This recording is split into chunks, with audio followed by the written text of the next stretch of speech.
We go through the drill again, 6 o'clock, as we just get rolling here on the MJ Morning Show. I don't see any Fester. He must be fast asleep in his car in the parking lot. I think that's what he told us yesterday, that he now sleeps in his car in the parking lot. Is that the story? Yeah, he gets those little cat naps. Can you even call them cat naps? I mean, that's quick. You pull into the parking lot, you take an... Oh, I hear him. Oh, that's not the drill I was talking about us going through. The drill is... tropical storm, hurricane. So where are we with the 5 a.m. advisory? Well, last night, the cone started shifting a little bit more to the east, which, typically as it moves closer, the cone, gets narrower. But, last big advisory that I saw the cone really kind of off our shore, just kind of touching the Pinellas County shore. That was like 5 p.m. yesterday. And then with the 11 o'clock advisory last night, I saw the cone had moved a little bit more to the east, including a good chunk of Hillsborough County. So earlier yesterday, the cone was not on my house. All right, so right, that's a good thing. Yeah, and it's a psychological thing. I was texting with Dennis Phillips from ABC Action News, and he said, I'll take exactly what I.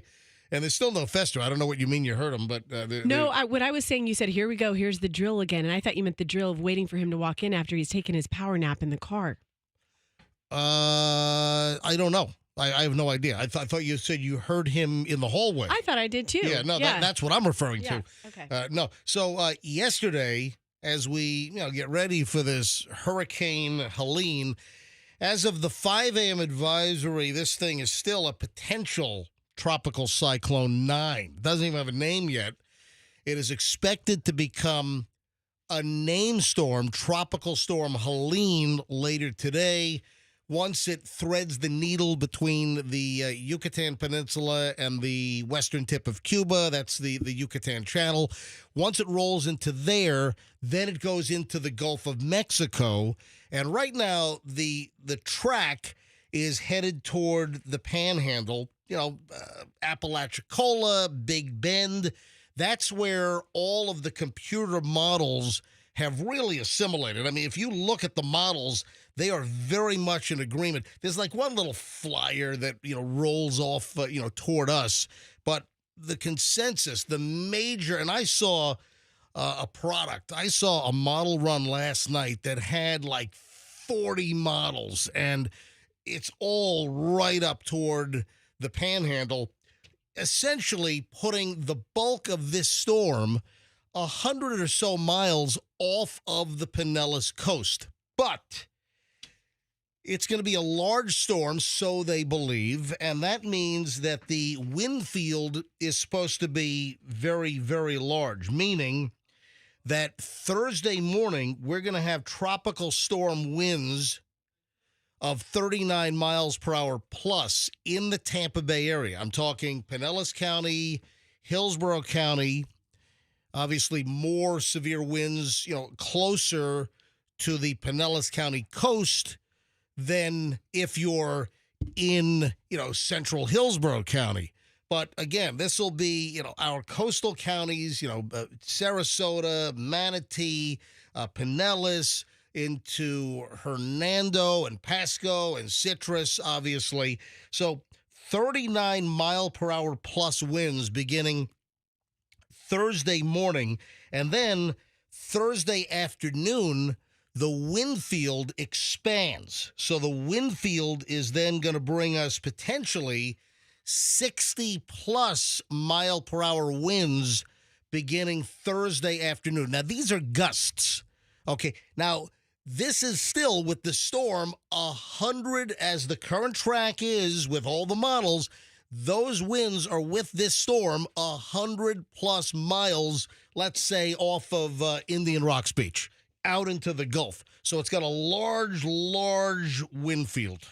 All right, you know everything about storms. I No, did not- no. No, I mean, this is good stuff. I've got two good questions I for don't know you. just listen. I've been doing this for a long time. I've been doing radio. I started the MJ and BJ morning show in February of 1994. So it's over 30 years at this point. So I've been through a lot of this crap. So I'm not an expert. It's just you pick up a lot of stuff. Oh, by the way, Dennis Phillips from ABC Action News will join us at 7:30 this morning. So an early hit from Dennis. 7:30 this morning. Dennis will join us from ABC Action News, and I really always enjoy our conversations, and so do the listeners. Two questions for you. Number one, sounds like we're going to get the dirty side of the storm if it sticks to those models. Doesn't sound like it. We will. The dirty side is the right side. And sounds like we're going to get it. And the no, it doesn't sound like it. It's going to happen. What if it zipped over across? What goes to Fort Pierce? Yeah, what if it hits south? Makes a quick right turn. We don't know. These things are unpredictable. It's Mother Nature. You never know. But it sounds like we're going to get the dirty side at this point. Okay, you dirty bird. All right, so that's the dirty bird side, yes. So, and the worst of it is the upper right quadrant. Right, the northeast quadrant. Northeast quadrant is always the worst because of the cyclonic activity. Okay, next question. Yes. Does it feel like, and this may be because I was out of town, I was on the cruise, I wasn't paying attention to the news cycle, but does it feel like this storm just kind of popped out of nowhere, kind of like snuck up on us? Because usually I feel like we have a bigger ramp up. Listen, there was development. You had convection. You had storm activity and moisture and the typical way these things develop down off of Central America. And they thought that this had an area of concern, which looks like it could develop. And they've been looking at this now for, I don't think it really snuck up on us. I mean, they've been talking about this area now for over a week. Yeah, that's what I'm saying. It must have been because I was out of town not paying attention. Yeah. I just found out about it on Sunday night. Yeah, all right. So later today, we could be dealing with Tropical Storm Helene. As of now, the models put this thing into the panhandle. However, you never can take your eye off of the ball. So we'll bring you, obviously, all the crap you need to know during the course of the morning show. We got a pretty much normal morning show today with a splattering of what you need to know. All right, so why am I taking line one? Oh, Fester's on line one. Oh. Yeah, Fester. So everybody can also have an opportunity to add a rice cooker to their hurricane preparedness kit. Yeah, okay. Yes. So, hey, why are you becoming less reliable? No, I'm very reliable. No, you're not reliable. You're calling me from your car at 6:08 in the morning when the show started 8 minutes ago. Let me say that again, but take away the word very. I'm moderately reliable. So what's your story this morning? Nothing. I woke up at the crack of 5:39, and I'm like, I guess I should get up and get going. Yeah. What if I woke up at the crack of 5:39? Why is it I never wake up at the crack of 5:39? That's on you, bro. Oh, yeah, me on time every day, starting the show and always here. That's on me. That's your problem. That's on me, bro. If you woke up at 5:39, the sun would come up. Oh, my God. Yes, the day would continue. Yeah, I would still be here on time, by the way. If I woke up at 5:39, I'm 11 minutes to the studio. I might not have... Would your teeth be brushed? I might not have brushed my teeth and put underwear on, but I would probably be here for the start of the show. All right, so how long before you're here? Not that we can't go on without you. I mean, I don't know. I mean, you're doing pretty great. All right. 6:09 at the MJ Morning Show. Just getting rolling. Traffic's on. Let's grab Shriner with the latest MJ Morning Show back in minutes. The overnight.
MJ Morning Show on Q105.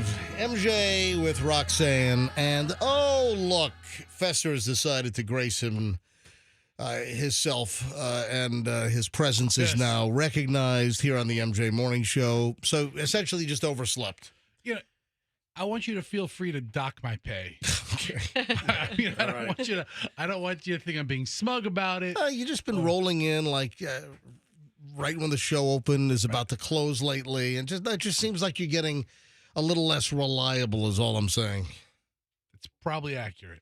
All right, so you're agreeing with me. I mean, no, I didn't say I'm unreliable. I just said less reliable. Well, that's exactly what I said. I said you're getting less reliable. I've gone from like, That's what I said. like 60% reliable to like 59% reliable. So a little less, but still not quite Still dip. 6:22 at the MJ Morning Show. Dennis Phillips joins us in just over an hour. At 7:30, Dennis is dropping his daughter off at school and will be available for us for as long as we want to talk to him.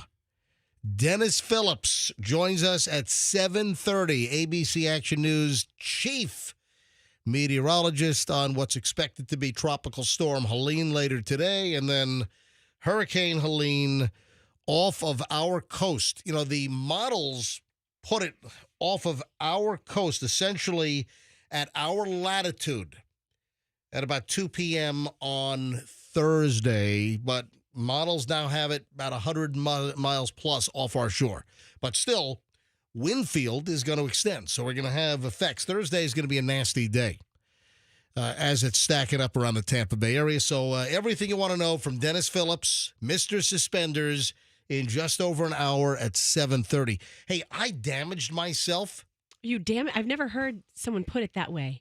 You damaged yourself. I damaged myself. Damaged goods. And I got to get it fixed on Wednesday. What'd you do? I'll get to that later on. This is called a teaser. All right. I damaged myself. Is it a medical procedure? All right. Usually say, I hurt myself. I got an ouchie. Did you do the baby? Yeah, I did. I hurt myself. I hurt myself. Are you working your kids out of the baby talk? They're mostly, I think, Evelyn is long grown out of it, but All right. Daviana's, she's getting there. I still like it when she messes up her, like her C's and her T's. I love it. I don't want her to talk normal. Most of the baby talk at Roxanne's house is reserved for Doug. Yeah, that's true. Daddy? Hello, Dougie Wuggy. How are you, baby? That little driveling baby. Come to mama. Yeah. Now, we never allowed our kids to. Baby talk drives me nuts. I know, that's your thing. Well, That you listen, hate. baby talk at 1, 2, 3 years old, okay. But when you've got kids still doing baby talk at 7, 8, 9, 10 years old, and I've heard that, I'm like, oh my God. Hey, Mom, slap that kid silly. Slap that baby talk right out of their mouth. Daviana still says, like, if you say cat, she says tat. She can't say her C's and her G's. She has trouble. She says a T instead of a C, or, so All right. getting the tar. Again, baby talk okay at 2, 3, 4. But I never even allowed my kids to get into baby talk at that age because it always drove me crazy. But it's beneficial for them. I'm reading it right now, and I've read this before. Baby talk helps because it's an attention grabber. What? It's you good justify, for their brains. You justify that any way you want. Yeah, okay, whatever. It could stimulate motor production of speech. Yeah. Listen, smacking very him good. around is an attention grabber, too. So Take your pick. I have to fix myself. I've got to get repaired tomorrow. I'll reveal later on what I did to damage myself and what needs to be repaired. And that'll be coming up later here on the MJ Morning Show. I don't know where they get this stuff from. I don't know. Tampa named one of the top Halloween towns in the U.S. All right. Per decorations on houses. I know what it is. It's like fun nightclubs to go to. Dressed in your character. No, it's not. Is that what it is? It's not that. Is this no. an adult survey or for kids? Because I'll tell you, Tampa sucks because it's like 90 degrees when you're walking around in a costume. And then it's mosquito hour. So this is a lie. This is one of these clickbait stories where it's like a so-called research project, but then you end up talking about the company that initiated the research. So I don't even know if I want to even mention this. No, it's, the horror night like at Busch Gardens is part of it. But Universal having their thing not too far away. Do they still do Nightmare on Franklin Street, downtown Tampa? Do they still do that? Oh, that sounds familiar, but that was a while ago. Yeah, Is it still a thing? I don't know if they still do that. But you know what? I'm not going to get suckered. I'm not going to even mention who commissioned the survey because that's all these things are for. Yeah, the Florida Chocolatiers, the candy co-op of West Central Florida. Anyway, so allegedly Tampa is one of the top Halloween towns. Who the hell knows why? However, this is what I do find interesting, and this is a whole separate deal. The prediction of the most popular Halloween costumes of 2024 coming up next month. Oh, you have the list? Yeah, I do. And, you know, usually a lot of times it's the news cycle and what's going on. Yeah, that kind of dictates things. Exploding pagers are going to be a big thing for... No, I'm kidding. Walkie-talkies and exploding page. Beetlejuice. Oh, that'll be huge. Yeah, because, you know, I heard the movie was awful, and it's done well at the box office. Did it win again last weekend? And is it Beetlejuice? Beetlejuice? Is it two Beetlejuice? It's two Beetlejuices, correct. That's the actual name of this movie? Right, it's the sequel. And then remember, you couldn't say Beetlejuice's name 3 times or then he would appear. But you can say it 2 times because that's the name of the new version of the movie. But yes. Because the movie got kind of lousy reviews. Did it? Well, from what I read, it didn't have a very strong review from the critics that I tend to read for movies. But Beetlejuice is supposed to be a popular Halloween costume this year. Also, other movies, Deadpool and Wolverine. Look for plenty of those costumes. Also, Disney is always big if they've got anything remotely touching Halloween. Well, yeah, you know what? That's the big thing in my family's household is Rise of Red. Did you see that movie? No. You're out of that, MJ, obviously. Yeah. But it's the Descendants movies. Rise Are they big in your Red. house? It sounds like Red Dawn or something. It sounds does. like some kind of invasion movie. Do your kids like Descendants? My kids are so into Descendants. And so Rise of Red is the latest installment. Well, and they want me to be Queen of Hearts. Well, she's going to be Red. I was about to get to that. Yeah, That the Disney aspect is Disney Descendants. Ah, there you go. Yeah. So Disney Descendants, these are new Disney stories about, how do you put this? They're the descendants. The offspring. Yes, the offspring. The descendants, thank you. The descendants of older Disney characters like Cinderella, for instance, yes. right? So there's a Cinderella descendant? Yeah, their child. Are descendants like the villains, like the villains' kids? Yes, What do your kids want you to be? So we want to do Rise of Red, the most recent Descendants, and so it's the mother is Queen of Hearts. Oh, playing with the Queen of Hearts, right? Little Juice Newton playing with the Queen of Hearts. I didn't know that was Disney related. So no, well, Queen of Hearts from Alice in Wonderland. Right. So they want me to be Queen of Hearts, and Alice and Queen of Hearts' children are Red, and then there's another character, Chloe. I forget whose daughter she is, but yeah, it's my daughter. What do you mean yeah. forgot? What the hell? You're looking at him right now. You're sitting right across from me. Sounds familiar. You're sitting right across from me.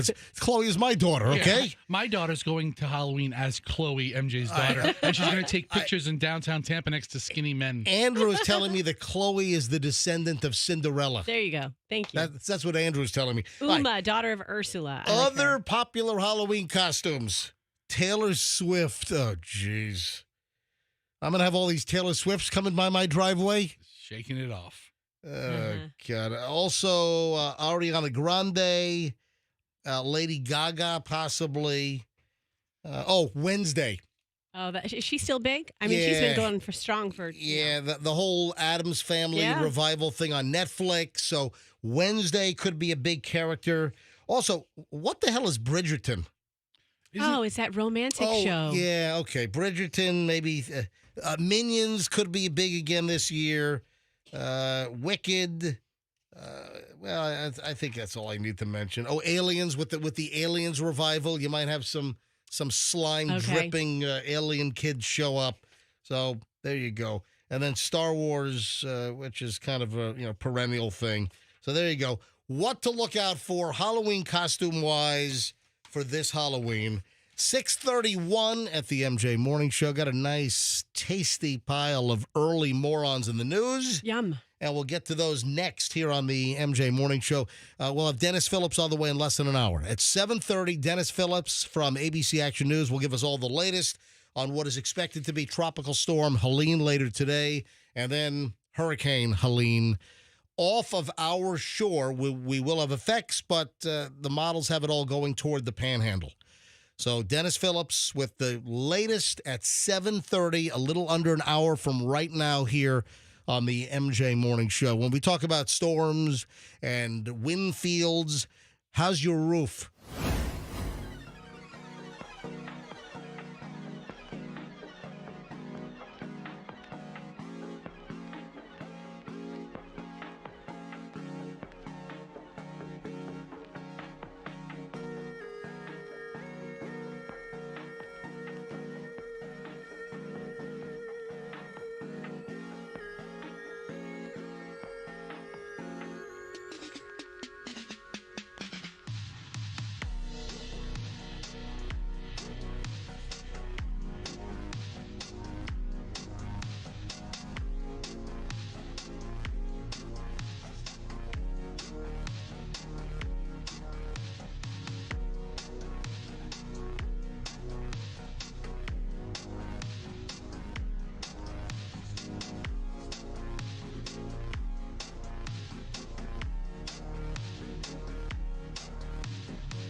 Not a T-Mobile commercial with those guys from Scrubs with nonsensical lyrics. It's 6:40 at the MJ Morning Show as we are under a hurricane watch. And Dennis Phillips from ABC Action News will join us live at 7:30 this morning with the latest. As essentially Thursday at about 2 p.m., a major hurricane, a Category 3, is predicted to be about 100 miles plus off of our coast, off the Pinellas coastline. About 2 p.m. Thursday is what the current track has. Now, are we going to have direct effects? According to the models, no. Models have consensus that this thing is headed toward Apalachicola, Big Bend area. But wind field is going to be large, and we will have tropical storm force winds. Plus. So we'll get all the details coming up at 7:30 with Dennis Phillips. Stand by. All right, Rice Maker. We'll give away a Zojirushi rice cooker later this morning. It's National Rice Month, and I love this appliance. This is one of my favorite appliances on the planet. I like this better than my dishwasher. All right, let me just be honest. All right, so day 2 of the rice cooker giveaway, and people love these things. I'm telling you right now. And then Cash Kitty hits at 8 o'clock this morning, and we got another chance for you to win $1,000 for the first attempt today. So it's 8, 10, noon, 3, and 5 p.m. $1,000 each time, your chance to win. All right, early morons of the news. If someone throws potato chips at their significant other, is that domestic battery? No, it's I was going to say role play, but maybe the other kind. No, it's foreplay. It's foreplay. Okay. It's foreplay. Yeah. Okay. Oh, I thought you were going to say it's delicious.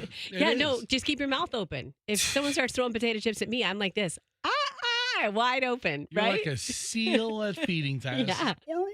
I'm looking at a mugshot of Donald Thompson. Donald Thompson was arrested and charged with domestic battery. This is up in Gainesville. This is Alachua County.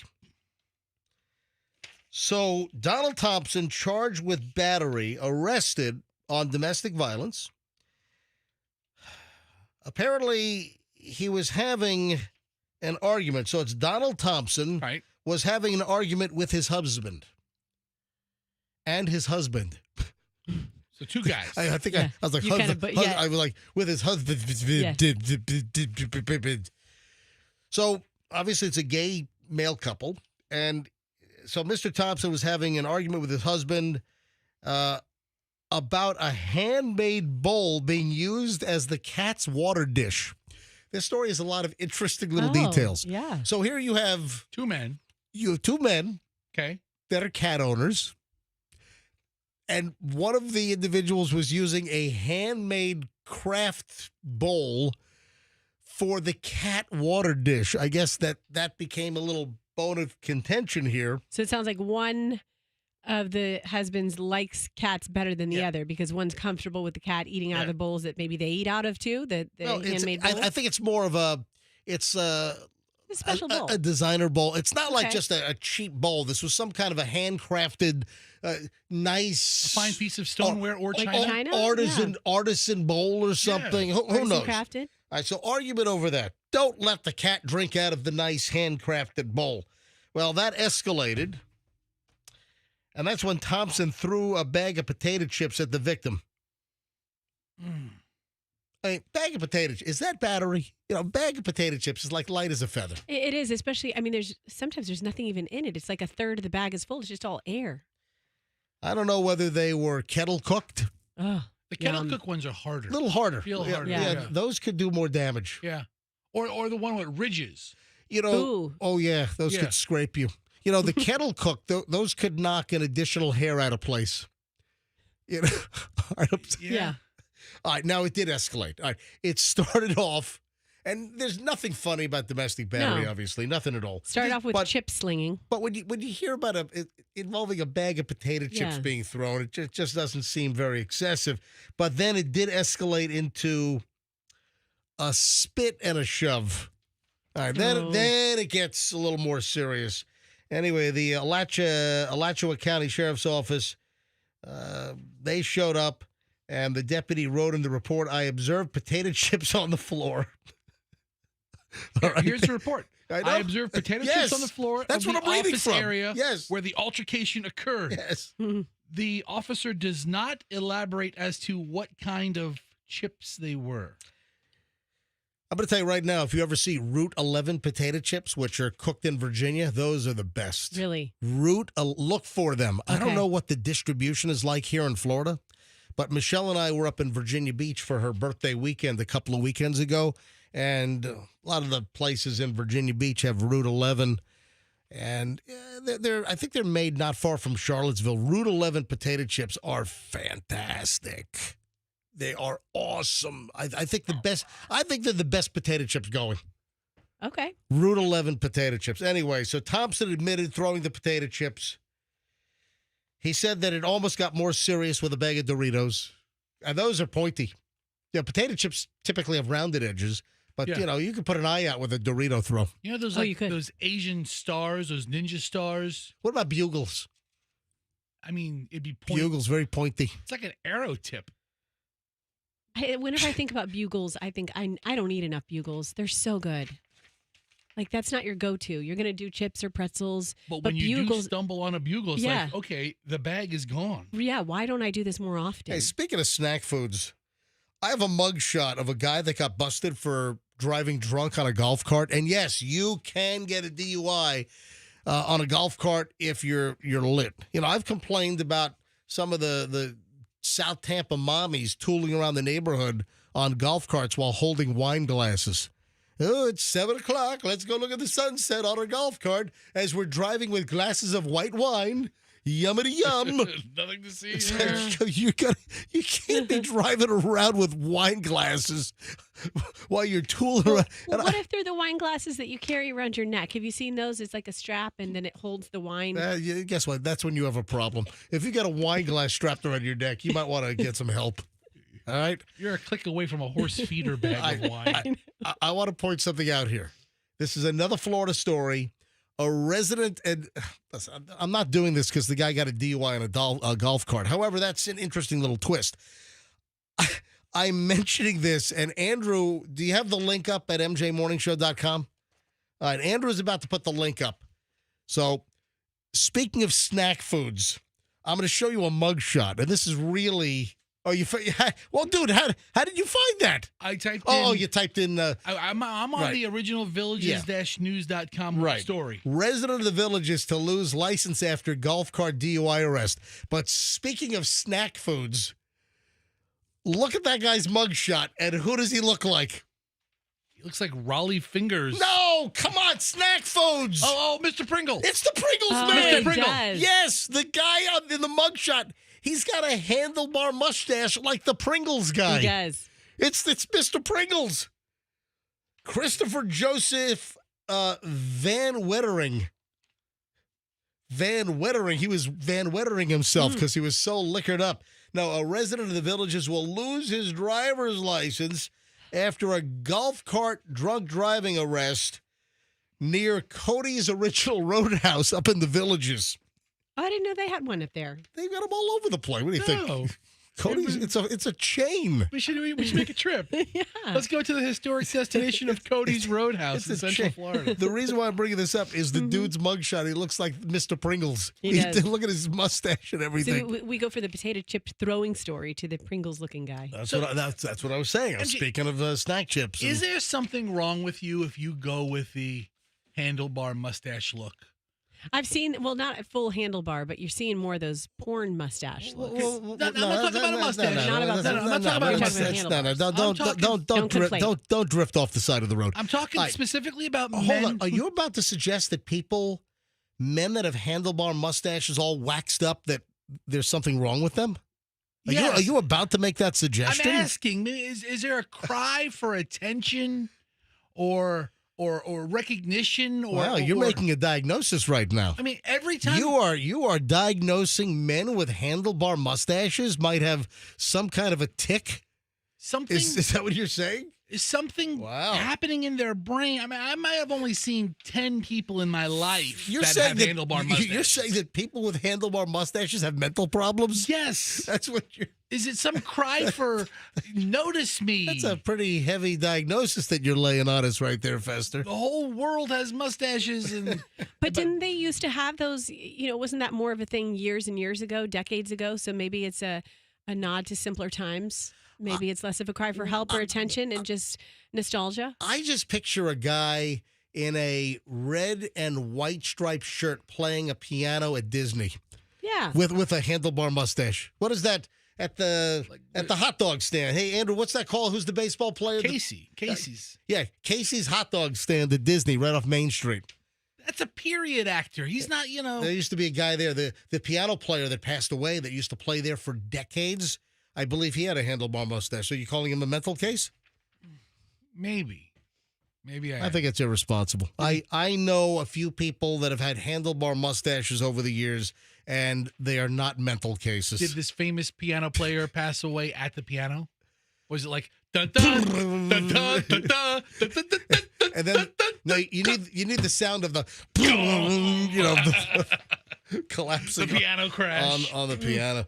6:51 at the MJ Morning Show. We start the 7 o'clock hour. Next, Dennis Phillips joins us just over half an hour from now at 7:30.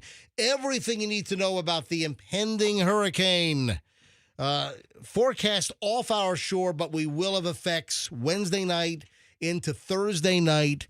Dennis Phillips joins us at 7:30 here on the MJ Morning Show, so stand by. If you have any garage door issue, I'm going to tell you.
Man, that's funny. Fester just showed me something that popped up in his Instagram feed. I like this. Yeah, bring up the audio in just a second. Welcome back. It is the MJ Morning Show with me, MJ, and Fester, Roxanne, Andrew, the producer. It is 7:01. Dennis Phillips joins us in half an hour with the impending hurricane issues.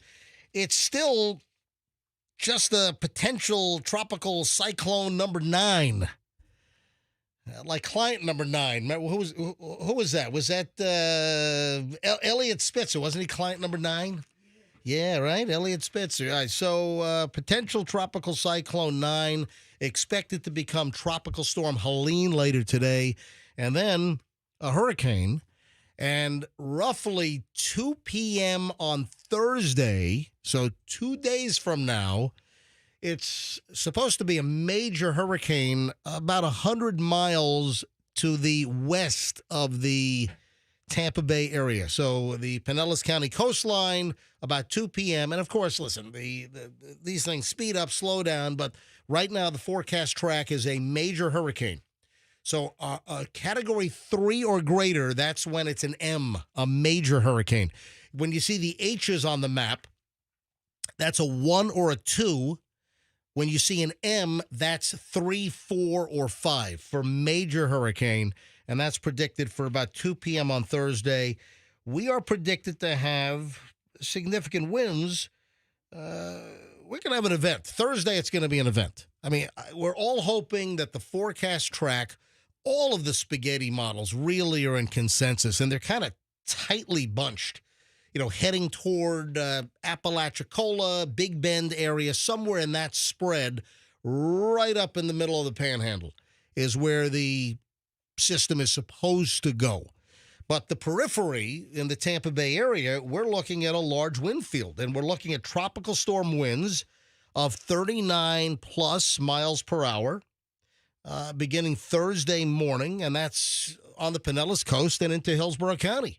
And, of course, our southern counties, Manatee and Sarasota as well, and then northern counties like Pasco and Citrus, Hernando, a little further south. So large wind field. And then Thursday night, we could be seeing some 60-plus mile-per-hour winds and maybe gusts to hurricane strength beginning Thursday afternoon and Thursday night as the wind field gets even more intense. So Dennis Phillips will be with us in less than half an hour. 7:30, Dennis Phillips joins us from ABC Action News with all the latest. It's always a good idea to be prepared. The last thing we need is a nightmare where this thing just makes a real right turn. But, all the models are in consensus that this thing is headed toward the Panhandle. I mean, we all hope that's the case, and you feel bad for the people in the Panhandle, but it's always a case of, and I hate to say this, better somebody else than us. But, all right, so Fester, this just popped up in your feed. This is funny. And this is from, the Tampa Bay Buccaneers official Instagram account? Yeah, I follow the Buccaneers on Instagram. They put up a lot of good stuff, especially around game day and stuff. Right. And occasionally they put up these videos where they talk to the players about different subjects or different things. And then they post this thing. Right, they post a video. They handed young Bucs players a VHS tape. Oh, that was hilarious. the first thing. The first thing they handed the Bucs players, and these look like, 20-year-old player, 20, Yeah. young 20s? 22, Early 20s. 20s. Yeah, 23. Early 20s. They hand them a VHS tape. That was the first thing. Go ahead and roll this from the beginning. And they're asking them, what is this? Awesome. So they hand them a black VHS tape, and they ask, hey, what is this? All right, go ahead and reset it. Go ahead All right, and here we go. let me know when you got it. And go. This is back in the day, and it's like a DVD, VR, DVR. I don't know what this is. This little DVD thing that you used to put in what's it called? VCR? Oh, he got it. A VCR. And then he says VHS. I don't know. All right, then they hand them something else. Power Rangers. Yeah, absolutely Power Ranger. They knew Power Rangers. Baby, and I played with They hand them little Power Rangers dolls. Here's the next thing. CD. Nope. This is like just a regular CD. Nope, not a CD. No. CD? Nope. I don't know. IBM. Oh, floppy disk. Is that what it is? There you Floppy, go. floppy disk? Dang, I would have never gotten that. He's like 24. He's basically a 90s baby. What are we doing here? Anyways, That's clever. So the guy finally figured out that it was a floppy disk. Then they give them Yeah. a cassette. Oh, yeah. Here's a cassette tape. Oh, good. A regular cassette. I don't know this. Yeah, this thing we used to put in The thing. the music. You put in like a music thing, close in there, put like tunes like that. Yep. I don't know what it's called though. This is the cassette, right? There you There you go. go. He There you got it. And, cassettes are making a comeback as well. Not in this crowd. You're not in the Buccaneers locker room. No, but seriously, a lot of younger folks are getting back into cassette tapes. There is a revival for the cassette. I have not seen a revival for the old 8-track, but the cassette, yeah, I got thousands of cassettes still in boxes. Do you know how many old MJ and BJ and MJ morning shows I have on cassette? Just in boxes? You have one of the most expansive CD collections. Yeah, I've got a lot of CDs as well. I've got thousands and thousands and thousands and thousands of I CDs. remember you recruited me and a couple of other guys to help move a room that you had, and it was more CDs than I've ever seen in my life. I recruited you to help me move CDs?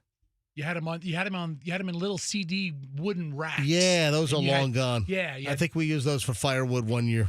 but you had these Yeah. IKEA-looking CD racks where each one could hold probably 500 CDs, Yeah. and you had dozens of these I racks. had like a dozen racks. Yeah, Yeah, and yeah. they were all filled. Yeah. You know what we should do sometime? MJ, do you have any cassette tapes, or I would guess it would be cassette tapes? I where- just said I have thousands of them. You didn't let me finish my Okay, sentence. I'm sorry. Where you were talking when maybe you were like 10 years old, like recording yourself as a kid. Because I have cassette tapes when I went to camp during the summer, and I'd come home Was and it I was it band camp? No, it wasn't At one band time camp. at band Yeah. camp? And I was like 8, and I'm reporting on my entire camp. And it's my little kid voice. But if we all had little kid voices of ourselves, we should bring those in and hear little 8-year-old Fester and 8-year-old MJ. I don't have but I don't know anything- how to play them. How do you play them? In a cassette I player. don't have one of those. We've got a couple of boom boxes lying around still, Okay. and I've got a couple of cassette players. There's not a cassette player at this radio station, though, is there? Yeah, there is. Is there? Really? Yeah, some of the production rooms, some of the Okay. old production rooms that haven't been touched since 2006, we've got some cassette players lying around. All right. I mean, I can speculate what this is. I'm sorry, I'm not a drug user, but I did see that a guy up in Beverly Hills. Now, this is not Beverly Hills, California. This is Beverly Hills, Florida. Is that near Howey in the Hills? Is Beverly Hills near Howey in the Hills? Well, we have a Hollywood, Florida. Is it near Hollywood, No, Florida? no, It's that's like- Broward County. I think Beverly Hills is like near it's up Spring near Hill. the villages, right? Beverly. It's like was it Sumter County? Where is Beverly Hills? Is in Citrus County. Citrus County. Yeah, Beverly Hills is Citrus. Beverly Hills, that's where I wanna be. Anyway, I saw this story about a guy that was pulled over, had a suspended license, and he was arrested with a marijuana grinder at a pilot truck stop in Citrus County. That's a hell of a way to go through life. Driving with a suspended license and then arrested in possession of a marijuana grinder at a pilot truck stop. Ugh. There you go. That's Florida, baby. Kendra Ward, 25, of Beverly Hills, was driving a blue Dodge Caravan. Man, that's a sweet vehicle.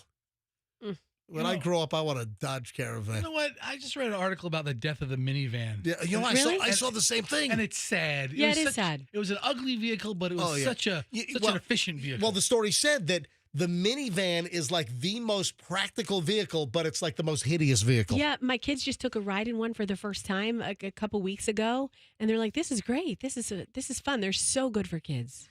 All right, so I'm not really doing the story because of the Dodge Caravan or because of the suspended license. I was just kind of intrigued that the driver was in the possession of a metal marijuana grinder. So what does that do? Does that take your marijuana leaf, your dried leaf, and is it like turn it into like oregano, like powdered or shredded, right? Is that what it does? yeah, I mean, think of It's like a pepper mill? like a spice grinder. Is it a pepper mill for marijuana? You know what? You put the whole peppercorns in, and then you can adjust the coarseness. Yeah, that's exactly okay. what it is. It's not one of those big brown pepper grinders that you see like at the Olive Garden or Where something. would you like pepper on your salad? Would you like some fresh pepper? Yes. How fresh is that pepper? But Fester, do you have a marijuana grinder? I do not. I am not a partaker in the wacky tobacco. Oh, I thought you did occasionally. It was a blue moon type stuff, but nah. What was Is the that last? a strand? When was the last time you took a toke? I don't know. With Froggy a year and a half ago? That's right. I mean, it's Was that in the parking lot during a commercial I break? think it might have been at his beach house or something. Was that where your butt was photographed in the don't the know. outdoor shower? Was that it? He gave you some, and then you were taken advantage of. It was either that time or the time before, but yeah, no, I mean, I don't have a grinder. 7-Eleven at the MJ Morning Show. This is interesting. Down in Fort Myers, suddenly car on top of dumpster. And no one knows. Fester, do a Google on this. Car. Yeah, you have to see this photo to really appreciate the Yeah, story. it's like, so you saw this. Yeah. All right. So look, this is bizarre, and no one knows what caused this. This is from Channel 2 in Fort Myers, and here, watch this. Here, bring up the audio. And then I had to do it like a double take, and I seen a car on top of dumpster. I'm like, are you serious? You heard that right. Yeah, you heard that right. South Fort Myers today. NBC2's Madison Adams found out who put it there and why. And Madison, this story is bananas. Only in Florida, right? This is the wildest thing I've seen yet. A car parked on top of this dumpster. Not next to it or inside it, but perfectly balanced on top. On top. You've got to see it to believe it. I know, I'm seeing it. And then I text my buddy, I'm like, is that fair game? Is that free? It's in the dumpster? You know, I wasn't sure. What's one man's trash is another man's treasure. Scott Greenberg was driving down East College Point Drive in Fort Myers around lunchtime when he spotted a sight so ridiculous you'd think it was photoshopped. A car parked perfectly on top of a dumpster. Sideways. I had to do it like a double take. Yeah. And I seen a car on top of a dumpster. I'm like, are you serious? So I'm just driving, went to Publix, I snapped a picture. And then on the way back, I stopped, took a little video. It's not like you can just drive up onto a dumpster. So how did this car get there? That'd be a forklift. And who would throw a car in the trash? What were your guesses of how it could have gone up there? You know, a prank gone wrong, someone parked in the wrong spot. I have no idea, honestly. We did some digging and spoke to construction workers who are building an apartment complex on the property. They shared these photos. It turns out the car was parked in the way on the job site, so one of the construction workers decided to take matters into his own hands. Oh, no. Forklift hands. Lifting the car onto the dumpster with a forklift to get it out of the way. When I arrived, the car had already been moved, parked neatly in a parking spot, like nothing ever happened. No visible damage. I don't know about. I asked construction workers, and it turns out the car belongs to a contractor who loans it to workers flying in for jobs, so they don't have to rent a vehicle. Live in studio, Madison Adams. And all right, so there we go. Does Madison Adams kind of sound like Rachel Dratch when you close your eyes? I don't know, but she doesn't have a lot of personality. Here's the deal. It's one of those. It's a Sunbelt Rentals forklift lift. Front fork. It's like a lull. Like a lull with not with the bucket, with the forks, and it's a Sunbelt rental piece of equipment. How can you not damage the underside of the vehicle? It's not like you picked it up perfectly at the jack points. I got to imagine. I mean, you how pick do you up the frame. Yeah, the frame's the lowest part of the vehicle. But still, how do you not like the rocker panels underneath? How do you not? I'm sure the vehicle has some damage to it. But, placed perfectly, not lengthwise, it was placed crosswise right on top of one of these big, huge 30-yard construction dumpsters. These guys are joking with each other. They're all friends. Bunch of pranksters, bunch of jokesters. Take the company car, throw it up there. 7:15 at the MJ Morning Show. We start an hour and 20 minutes of nonstop MJ next. Dennis Phillips, ABC Action News chief meteorologist, will join us live. He's dropping off his daughter at school right around 7:30, and then we call him at 7:30 and talk to him about this hurricane watch. The Tampa Bay area is under a hurricane watch, and we're expecting this tropical cyclone 9, which is just potential at this point, according to the 5 a.m. advisory. We'll see what happens with the intermediate 8, and then, of course, the next big advisory happens at 11 a.m. this morning. The Tampa Bay area, we were out of the cone, or at least I should say Hillsborough County was out of the cone at 5 o'clock yesterday, and then with the 11 p.m. last night, we moved into the cone. I always like to see my house, my street, out of the cone. But the models have it going to the Panhandle. Dennis Phillips with everything you want to know at 7:30. So 14 minutes away right here on the MJ Morning Show on Q105, and a lot more coming up. We are packed for over an hour and 20 minutes of nonstop MJ, including I damaged myself. I got to get it fixed tomorrow. I damaged myself, so I got to get it repaired. So I'll fill you in on all that. Anyway, back in minutes. Don't move. Let me give you some details.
7:25 at the MJ Morning Show.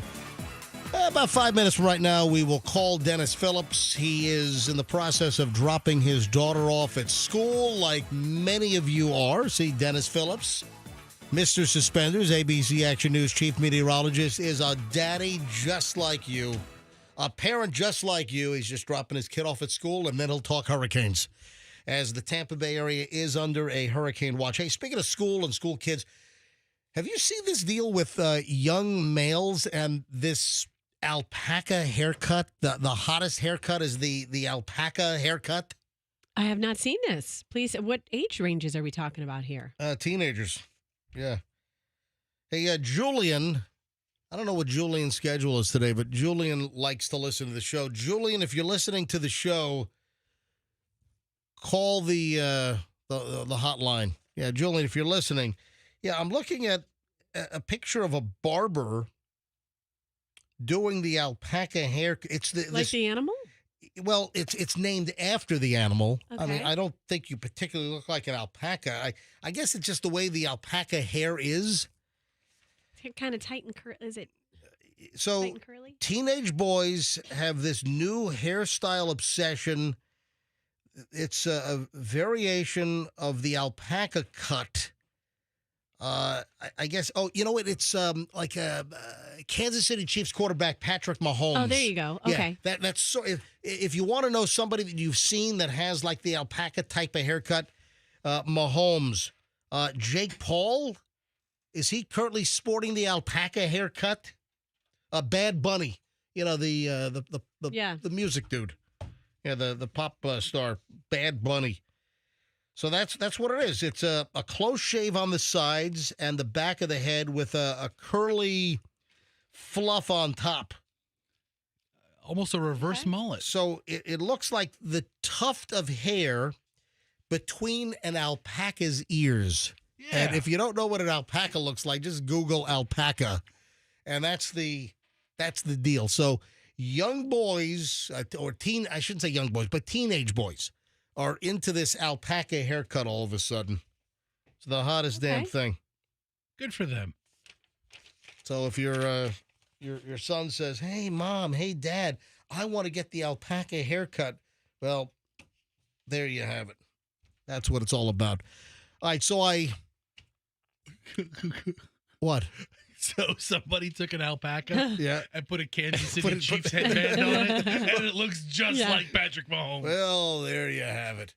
Hey, Roxanne, do you remember months ago you brought us that 6'5", blue eyes? What was that thing you brought us? I'm looking for a man in finance. Yeah. 6'5", blue eyes. Yeah, because that's like a unicorn. Like that person doesn't exist. Yeah, well, according to some social media troll, some young woman, she's going to tell all the Tampa Bay area women where to find the 6'5" blue eyes guy. So, okay. Yeah, Roxanne, you brought us this. You brought us this, what, 2 months ago, 3 months? Well, how long ago was this? Because I remember there was even a song. It was it is a song. It was a woman who was making fun of women who are complaining about dating and can't find a guy, but yet their standards are so high. So she did like she's a TikTok influencer, did a little TikTok song about it, and then it became a song and actually turned into a produced song by who did the song for her? Somebody collaborated somebody with her. collabed with her. But it yeah. started off as a joke. Yeah, here it Totally. is. Listen. I'm looking for a man in finance. 5 blue eyes. 6'5", blue eyes. Blue eyes. Yeah, it was David Guetta. All affected with the Yeah. voice. 6'5", 6'5". blue eyes. Looking for a guy finer. Trust fund. 6'5". All right, well, there's a video circulating. It popped up in my feed. I saw this, and this is some young woman here in Tampa Bay telling all of the women where to find the 6'5" blue eyes guy in finance. You want to hear this? Yeah. Seriously, this popped up in my Instagram feed. PSA to my Tampa ladies, if you're looking for a man in finance, trust fund, 6'5", blue eyes, listen up. Go to the JW Marriott, downtown Tampa by Water Street, and I am telling you, there are hundreds. I decided to go work there today, and I never usually go work out of a hotel, but I was like, you know what, why not go to the lobby, get a coffee, sit there, and when I tell you, there was probably 8 different finance conventions going on. Come on. Every single man. Blue eyes, finance, maybe they don't have trust funds, I don't really know. But they're in their blue suits and there's just flocks of them. There's like herds. So if that's what you want, Water Street, downtown Tampa, JW Marriott lobby. And also if you don't work remote and you can't go work there from the coffee shop, they have an amazing lobby bar and they also have the beacon up on the roof. Hold on. And so Yeah. those men are most likely probably staying at that hotel for this convention. Right. And I'm sure it's going to go through the end of the week because today's only Monday. So put on a cute little dress, go sit at the lobby bar with your girlfriend, maybe go to the rooftop, and I'm telling you, you're going to find your blue eyes, finance, trust fund, 6'5" man. Like, is she in the marketing department at the JW Marriott? Well, I started to think that as soon as she started to hit on some of their features. But you know what? If she's not, I don't hate her. Like, she's given some good tips to her girlfriends. I just had... Come on, there are not 8 finance conventions going on at the JW Marriott. Maybe not, but, her point is fish where the fish are. And I had this long conversation with one of my dear, dear friends who's going through divorce. She doesn't live in Tampa. But I was telling her, I was like, you have to go places where you are outnumbered, right? So I said, it sounds creepy, but go to a hotel lobby bar where there might be conventions, people coming in, and go there to have a drink with your girlfriend. And if you because she doesn't want to do the dating websites. The She JW doesn't want to do any of Marriott, that it's crap. right next to the convention center. Yeah. But there are not 8 finance conventions Well, going on at all probably times. not, Might have but- been You know, 2. come on. There could have been 1 with a couple of hundred guys. I'm looking for a man in finance. Great. Trust fund. 6'5", blue eyes. Finance. Trust fund. 6'5", blue eyes. That's enough of that Also crap. go to a driving range. All right. Got to call Dennis Phillips, ABC Action News. Let's get the latest on the hurricane, which is expected to be Helene, forming later today. We'll call Dennis in just a second. Hey, quickly, speaking of hotels downtown, what was the story? Did you see the video circulating? There was some kind of an exterior fire, like in the floral accoutrement at the Edition. Did you see that? What? Yeah, there was some kind of a... Did somebody toss their cigar in there? This is a couple of days ago. It's at the entrance of the addition. There was like a little bit of fire. I mean, the building I don't think was damaged at all, but the front door, I guess, is there a trellis with like growth and greenery? And there was a video circulating of like a fire on the upper right-hand corner of the addition. And I saw this, I don't know, like 3-4 days ago. I forgot to bring it up. I think I saw it over the weekend. So it might have been late last week. The hotel's fine. There was just some kind of a little fire of sorts just on the exterior entrance. Okay. I don't know what the hell that was. Let me call Dennis Phillips, folks. 7:33. Wanted to give him a couple extra minutes because he was dropping off his daughter at school. Let me call the D-man, Dennis Phillips, Mr. Suspenders, ABC Action News Chief Meteorologist. 727. All right, calling Dennis Phillips. The latest now on, well, it's still potential tropical cyclone 9. Will it become a tropical storm soon? Hello. Dennis Phillips, ABC Action News. Welcome back to the MJ Morning Show. Hey, how's it going, guys? All right. Did you see the little Instagram post I put up for you last night? I did. I saw that. I wasn't sure which show you were recording. I'm actually just dropping my daughter off at school now. I'm about to go. So I'm. Is she out of the car yet? No, she's still in the car. You want to talk to her? Yeah. Let me say hi. Yes. Hey, Ryan, say hi. Hi. Hey, Good morning. Good morning, Ryan. How old are you, Ryan? 10. What is it like to have Mr. Suspenders, Chief Meteorologist Dennis Phillips, as your dad? I like it because whenever there's like a storm, he can tell us like what to do and stuff. Yep. And what's rule number 7? Don't freak out until he freaks out. This is great. That's right. Rule number 7 is don't freak out until he freaks out. Have you ever seen him freak out? No. No. Good. That's great. Not overwhelmed. Ryan, what grade are you in? 5th grade. In what grade? 5th grade. 5th grade. Anyway, do a lot of the kids know that your dad is Dennis Phillips from ABC Action News? Yeah. Oh, that's great. Do they ask you weather questions? Sometimes. And do you tell them don't freak out until your dad freaks out? Not a lot. That's great. Hey, Ryan, have a great day at school. Thank you. All right, back over to Dad. She's actually doing the morning announcements today, so she's her first time reading a teleprompter on camera. So she's been practicing it on the phone while we've been waiting to drop her off. Oh, so, she's gonna kill it. Yeah, it's a big day. You'll do good, honey. That's right. fantastic. Yeah, taking after Dad's footsteps. Do you want us to call you back in a minute, or is she getting? No, I'm dropping her off right now. It's all good. Okay. All right, fantastic. All right, Dennis Phillips. We don't have the 8 o'clock intermediate out yet. It should be out in the next 10, 15 minutes or so. As of the 5 a.m., it's still potential tropical cyclone 9, but we're expecting tropical storm Helene later today. And then the National Hurricane Center, Dennis, they have this thing as a major, which is a Cat 3 off our coast at roughly 2 p.m. on Thursday. Take it away. Yep. Yeah, well, there's really no difference at all from what we were talking about yesterday. The good news about Hey, Dennis, let me call you right back. We got a kind of a crackly line. Okay, all right. Let me call you right back. Yeah, I don't want to listen to that for 10 minutes. Let me just buzz him right back here. All right. Look at you. What? Thinking we're going to talk to Dennis for only 10 minutes. Yeah, I know. That's what I was just thinking. 10 minutes. I'm just going to keep this guy on for 45 minutes. You watch. I'm going to keep him on for 45 minutes. Watch my guy work. It'll be 8:30 before Dennis hangs up. Hey. All right. So, Sam? hang on. Let me hear it again. Testing. 1, 2, 3. Testing. It is what it is. Yeah. All right. So, where are we on this thing? All right. So, a couple things. One, it has not changed pretty much from yesterday for a weather reason. There's an upper level low northwest of it, and that's keeping it from developing, kind of from wrapping around itself. It's going to happen eventually, but that's a good thing because the longer it takes to get organized and develop, the less likely it is. I mean, some of the models yesterday, and there were people posting on social media, oh, look, 892, 885 hurricane. I mean, like a Wilma Cat 5. the longer that it takes to develop, the less likely something like that's going to happen. And you're talking about barometric pressure. Yeah, in millibars, the lower the pressure, the stronger the wind. Yep. I think a lot of people in the last 6-7 years, whenever it was, remember Hurricane Michael, that developed in a similar spot and then just went crazy, turned into a 5, and went into Mexico Beach in the Panhandle. And I think a lot of people. I think the big concern with all these storms is that last minute turn, and the other one is the last minute blowing up of intensity. I mean, those are two things that are really, really tough to forecast.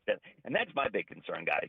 I mean, I will tell you, looking at the model data, I don't think I've ever seen model data so consistent. Like every spaghetti line is pretty much on top of each other into the Panhandle.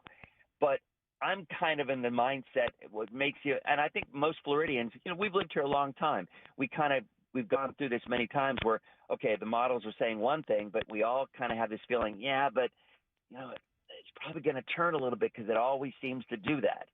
So I think a lot of people are nervous about that. And to be honest, you should be.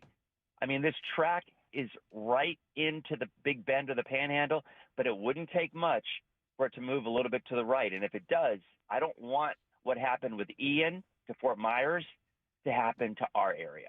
And I think that's why everybody's a little more concerned about it. But, so what is your concern level? I mean, what percentage do you, Dennis Phillips, put on a hook to the right and affecting us more? I mean, I guess it's to what degree we are talking about impact this. I mean, do I think that it's going to hook and hit us directly head on as a Cat 4, or a Cat 3? I think those chances are low, but they're not zero. But I am concerned that it would go, let's say right now the forecast, it's 110, 120 miles offshore. And that's about what the forecast is. If that's the case, we would barely have hurricane force winds along the coast. I don't think we'd have sustained hurricane force winds. It would be similar to what I think a lot of people had in Irma, if you remember Irma. We had 65 to 75. We had power outages for a few days.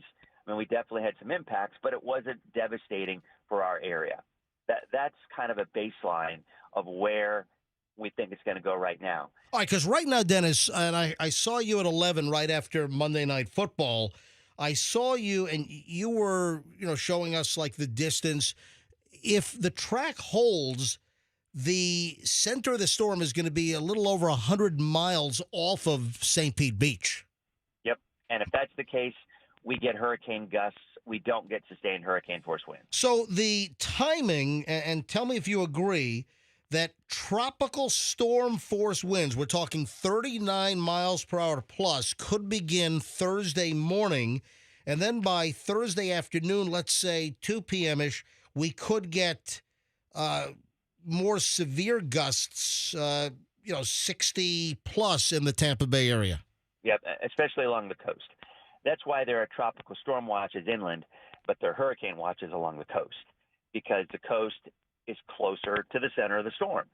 Now, if the storm were to move, and I think a more realistic expectation, anything's on the table. I mean, I'm saying that, and normally I'm pretty bold. I'm like, no, look, this is not going to bother us. Don't worry about it. This. I mean, I normally feel that way. I don't think I'm feeling differently just because of the size that is expected. I just think we all know as Floridians, more often than not, things. How many times have you looked at a hurricane track 4 days, and if it's exactly where it is in 4 days, you're like, well, it's not going to be there because it's never exactly where it's supposed to be in 4 days. Right, exactly. And that's just the mindset. It just is. And it's honestly true. I mean, the margin of error is usually 100 miles either direction by the time you get to day 4 or 5. So for us to expect that this track to be exactly like the computers say, while we're hopeful for our area, not so much for Tallahassee, unfortunately, that I don't think that's a reasonable expectation. And listen, that brings up another point. What should FSU parents do? Yeah, that's a tough one. I will tell you, I'm pretty transparent with my family life and whatnot. I'm bringing my kid home. I'm bringing my son home today. And is there a chance? And folks, Dennis's son is at Florida State. Yeah. I mean, I've talked to him in the last 12 hours. if this track is right, they're going to have a major hurricane barrel right into Tallahassee by Thursday afternoon late. If anybody's planning, and I am not encouraging or discouraging people from doing that, because, you know, my worst nightmare is I'm thinking, what if somebody decides to bring their kid home because of my suggestion, and then they have a car accident on the way home or something? Geez, that's morbid. You know, Yeah. I mean, right? But listen, this is breaking news. This is breaking news. Dennis Phillips is bringing his kid back from Tallahassee, Florida State, today. I am, but at the same time, do I also think, like with Charlie? Remember when everybody was in Pinellas County, they evacuated to Orlando? Yep, I had friends who did right that. In the middle of it. Yep. Yeah. So I mean, is he going to be leaving Tallahassee to come right to the storm? I mean, that's a possibility, but I'd rather have him, you know, at home. And I will tell you this: I was talking to some folks at FSU yesterday, and they said if you have children, kids, whatever, in the dorms are really well built. They're really secure, brick buildings. I mean, they're like bomb shelters, people have told me. I think a lot of people are more concerned, I am, about the apartments. Sure. Because I think we all know there's apartments out there that aren't built as well as other buildings. Yeah, when you see the buildings or the houses, like in my neighborhood, a lot of the houses that have gone up are block on the bottom, block on the top, but there are a couple of houses going up in South Tampa right now where the builders are cheaping out, and they're doing block first floor, and then they're going to plywood for the second floor. And yeah, you might have some apartment complexes up there that were built on the cheap, and they're it's all wood frame. They built an apartment whole complex that's made of wood near my house in North Tampa. There's no blocks at all. Wow. So that's kind of my point. He lives in an apartment. I don't know whether that one's, you know, built well or not, but it's not worth taking a chance because you got all those massive trees up there, and I think, you know, if the track shifts east, then they won't. They're going to be right now, based on the track, they would be in the western eye wall. So it would probably only take about a 30-mile swing to the east, so the impacts would be way, way lower. So, you know, if people think, hey, this thing's probably going to turn 20, 30 miles to the east, then people are probably okay in Tallahassee. But for me, at this point, I don't feel like taking that chance, and I'm going to tell them to come home. All right, now, I don't know if you saw this. This is a great model, Dennis. I was on the Drudge Report last night, and Drudge had a link to computer models. There's a PhD, a fifth-year PhD candidate at the University of Oklahoma. Guy's name is Toner Berg, and Drudge has the link. If you go to Drudge Report, Fester, it's on the far right column, and look for computer models. Click it right there. And it is the biggest ensemble of computer spaghetti runs I've ever seen. And he's got a slider bar, and you can run the slider, and it looks like 100 models. Have you seen that one, Dennis? Yeah, I have. And you know, for somebody like me, it's really helpful. I think for some people, you know, if they're just wanting to know where a storm's going to be, it could be even more confusing because, I mean, what do all those lines mean? I get that all the time. Yeah. Well, you got 50 lines. So well, which one's the right one? Because people just want to know where it's going to go. And at the end of the day, that's most of the people aren't really into the weather part of it. I know, MJ, you are. Yep. I certainly am. But, you know, I think most people are just like, look, dude, I don't care about these lines. Am I going to have to evacuate? Am I going to flood? Am I going to be okay? I mean, that's ultimately the All right, so when your phone is getting more staticky, do you know what that is, Dennis? Any idea? I mean, I'm driving. I'm going through Yeah. I mean, I'm going to be home. I'll be home in about 3 minutes. Yeah. So if you want if you don't mind, can we talk to you again? Maybe let's say 9:30ish or 9 o'clock-ish. Does that? I might try to nap for a half hour or so. I tell you what, you go ahead and text me when you're awake again, and we'll try to get you on before the end of the show. I kind of want to talk about surge, man. Hold on a second, Dennis. Let me try you back real quick again. Just call him right back. Yeah. Let me try again real quick. Yeah, that's just weird. It's just getting all whacked out sounding. Let me try him back one more time here. And all right, 72. I don't think it's our line. 727. I mean, it could be our line for all we know. I don't know. Our equipment's pretty lousy around here.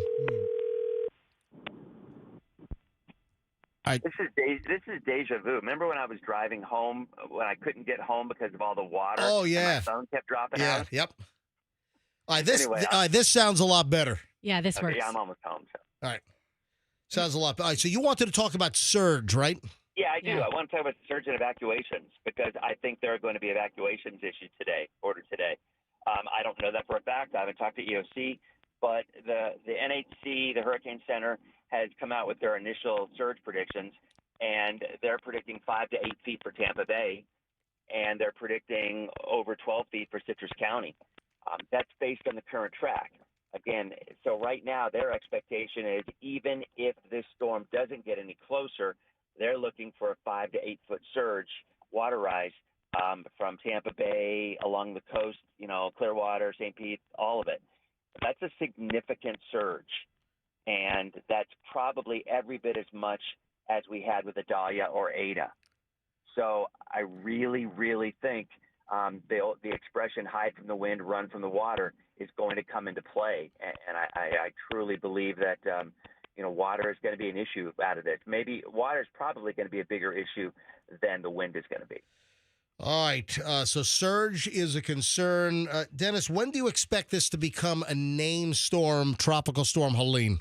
Yeah, let's go over the time frame because we haven't really done that. It'll probably get named later today. The reason it hasn't been is because it's still running into a little bit of shear, and it hasn't completely closed itself off.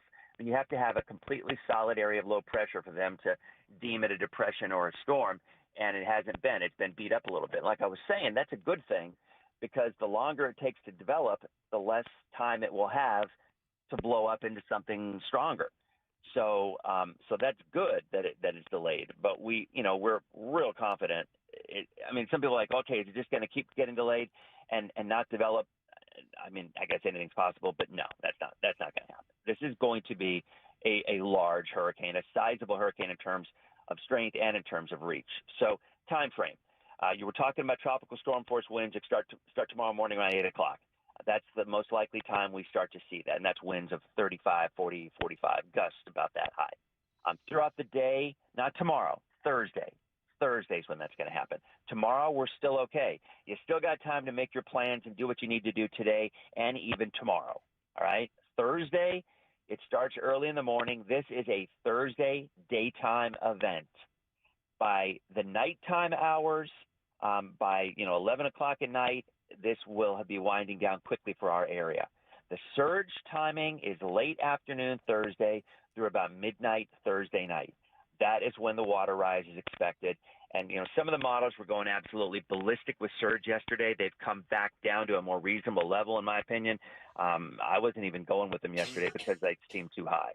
But I do think a 5 to 8 foot surge is very reasonable in the bay and along the coast. And that timing would be now. If we luck out that the highest surge comes at low tide, we're going to lose 2 feet of water on that, and that would be awesome if that's the case. Right. It's just a little bit too early to know. But I do. I know MJ. You're always concerned about water rise. But there is going to be significant water rise, even if this storm stays 120 miles offshore. If it gets closer unexpectedly, like a lot of folks, and myself included, fear. That number's going to be higher, as the winds would be as well. All right, I'm just hoping that this thing does stay over 100 miles off. Obviously, if it jogs closer to us, you responded to me last night. I sent you a text about the 5 o'clock National Hurricane Center advisory. Hillsborough County was out of the easternmost cone. Parts of Pinellas County were in the cone, and then the 11 o'clock, the cone jogged further to the east, and Hillsborough was back in the cone, the far edge of the right side of the cone at 11. And you responded with the swirling, spinning, laughing, smiley faces because I made a mention to you that I always like to see my house out of the cone. Mm-hmm. Yeah, you know what, though, and this is something I think most people don't realize, and I mentioned it to you. I think you know what it is, but I think this is really fascinating. People see that cone, and they think that cone is the margin of error based just for that storm. In other words, they're like, all right, well, we're here, we're working at the Hurricane Center. We think the margin of error for this storm is this way to the right and this way to the left, and that's the cone of uncertainty. That is nothing to do with it. That is not true.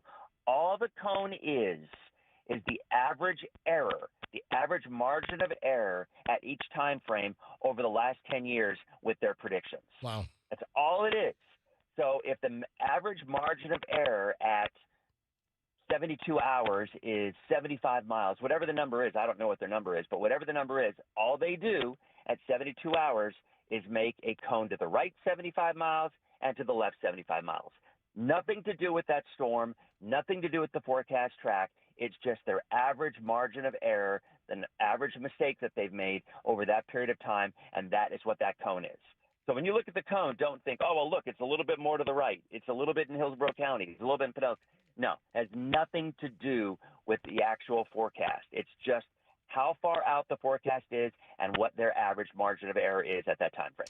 Thursday event, folks. We'll talk to Dennis Phillips, obviously, leading up to this whole thing. And, of course, Thursday morning, we'll be speaking to Dennis when the event is closer to the Tampa Bay area, because it's going to be a Thursday morning into Thursday late night event. And Dennis is concerned with storm surge. Dennis, thank you, buddy. I appreciate you coming on. No worries. See you guys. All right. Dennis Phillips, chief meteorologist, ABC Action News, who, again, getting busy. Dennis has a great bedside manner. Even if the news is bad, I want to hear it from him. Yeah, the 8 o'clock advisory just came out, and I don't see where I think the discussion has been updated. I do not see, let's see, forecast this 8 a.m. public advisory is out. Any dramatic changes? Yeah, the map, the 8 o'clock map is not out. And this is intermediate. The major changes are typically 5 a.m., 11 a.m., 5 p.m., and 11 p.m. with intermediates at 8 a.m., 8 a.m., 2 p.m., and then 8 p.m. Those are the intermediates. So you generally don't get a lot of changes. But, again, storm surges, they're talking about that. But also, keep in mind, we are under a hurricane watch. The entire Tampa Bay area under a hurricane watch. And we're going to follow this for you all week long. One thing the MJ Morning Show knows how to do, tropical storms and hurricanes. I've been doing this now since 1994. With the aid and assistance of, great weather folks that we've been partnered with over the years. Folks, some people say, hey, I thought you were friends with Paul Delgado. I am. I'm still very good friends with Paul Delgado from Fox. Of course. But ABC Action News is our official weather partner with our Beasley Media Group stations. And, Paul's station, they do some other stations in town. So that's why. And listen, and I love Paul to death. I've become very good friends with Dennis. Dennis is phenomenal.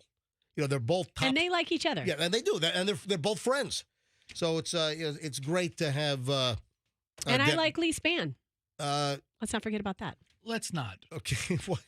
And why do you have to put that in there? I was a big. We love all of our our meteorologists here in the Bay Area. I was a big Dick Fletcher fan. Yeah, Dick Fletcher. Dick Fletcher. Dick Fletcher used to be the Channel 10 weather guy. Yeah. And you'd be able to drive down Gandy, right? Yeah. He'd be outside just smoking cigarettes in the parking lot. Seriously. I know. He'd be outside smoking cigarettes in the parking lot.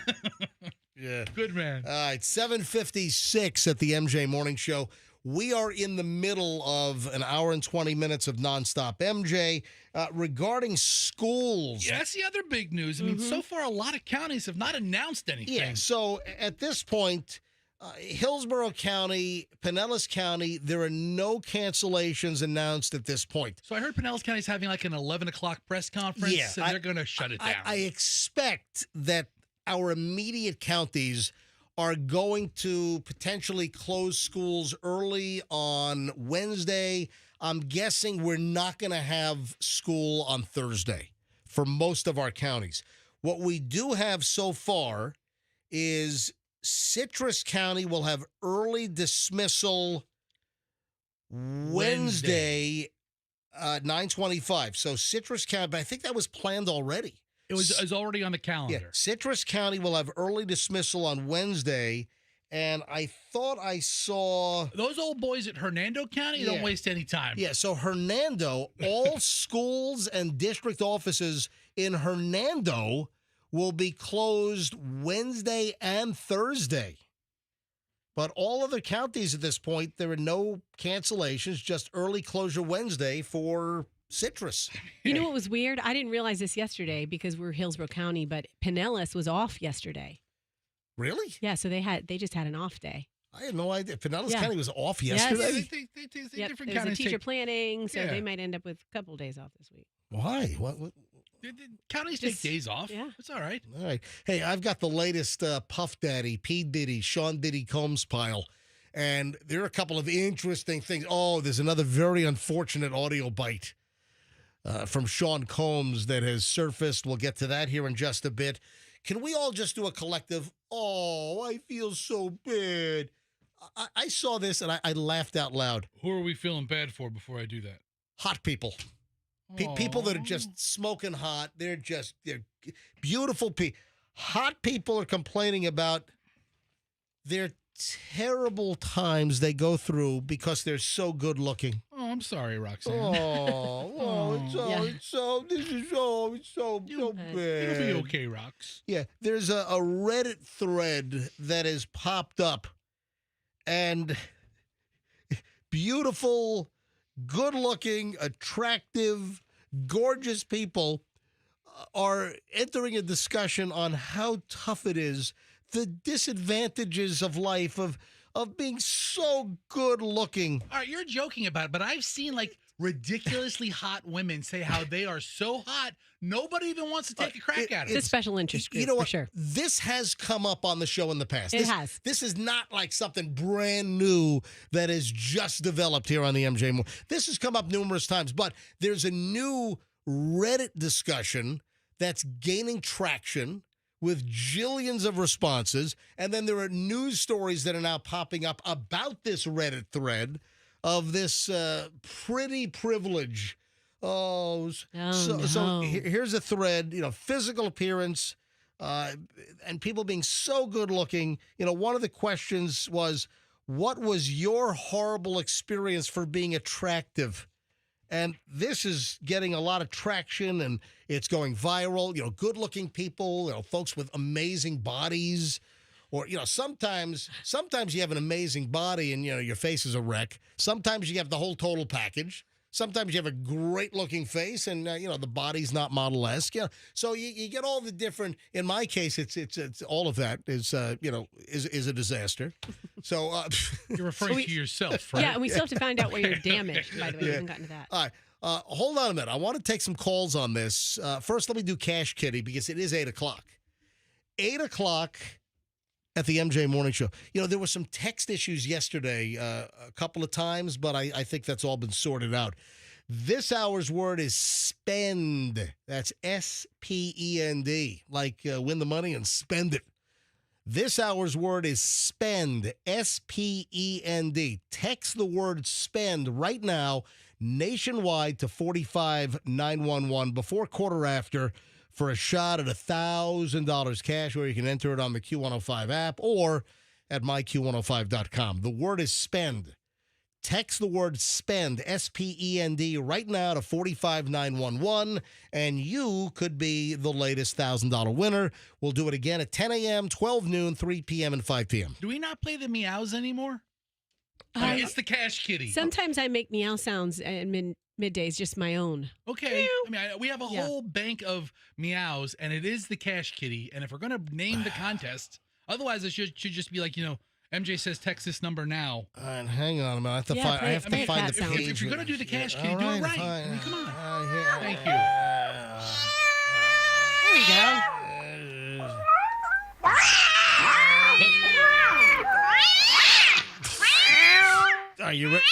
Are you happy now? It just feels more official now. You happy now? Yes. Thank you. Thank you. Yeah. Right. I'm not a stickler around here, but it is the Cash Kitty. Back over to the hot, attractive people. You want to go to phones on this? But I want a little more details. Like what are the problems that they're talking about? I do want to go to phones on this, but what are these people in particular Yeah, complaining about? what they're saying is that they have interaction problems. People are standoffish, or they don't assimilate well. People don't converse. They're intimidated because they're so good looking. It's a whole litany of problems that they claim.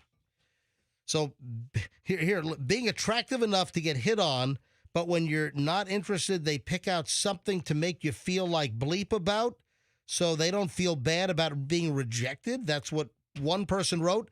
Here's another one. I've been accused a few times of flirting with men when I'm literally just doing my job. I don't want your crusty ass man. Did you get whooping cough on this cruise? Yeah, I did. I'm No, gonna it's whoop like- it all over you. No, you okay? Yeah, I'm fine. I hope you didn't get COVID. We got COVID. We got like 19 They have a couple cases in the building. 19 people out on Yeah. COVID right now in this building. I've met a shocking amount of men who think if they can get my self-esteem low enough, I'll be into them. It's insane.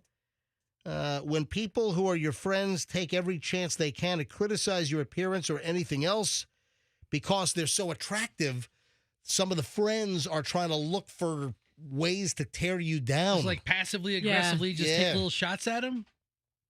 Yeah.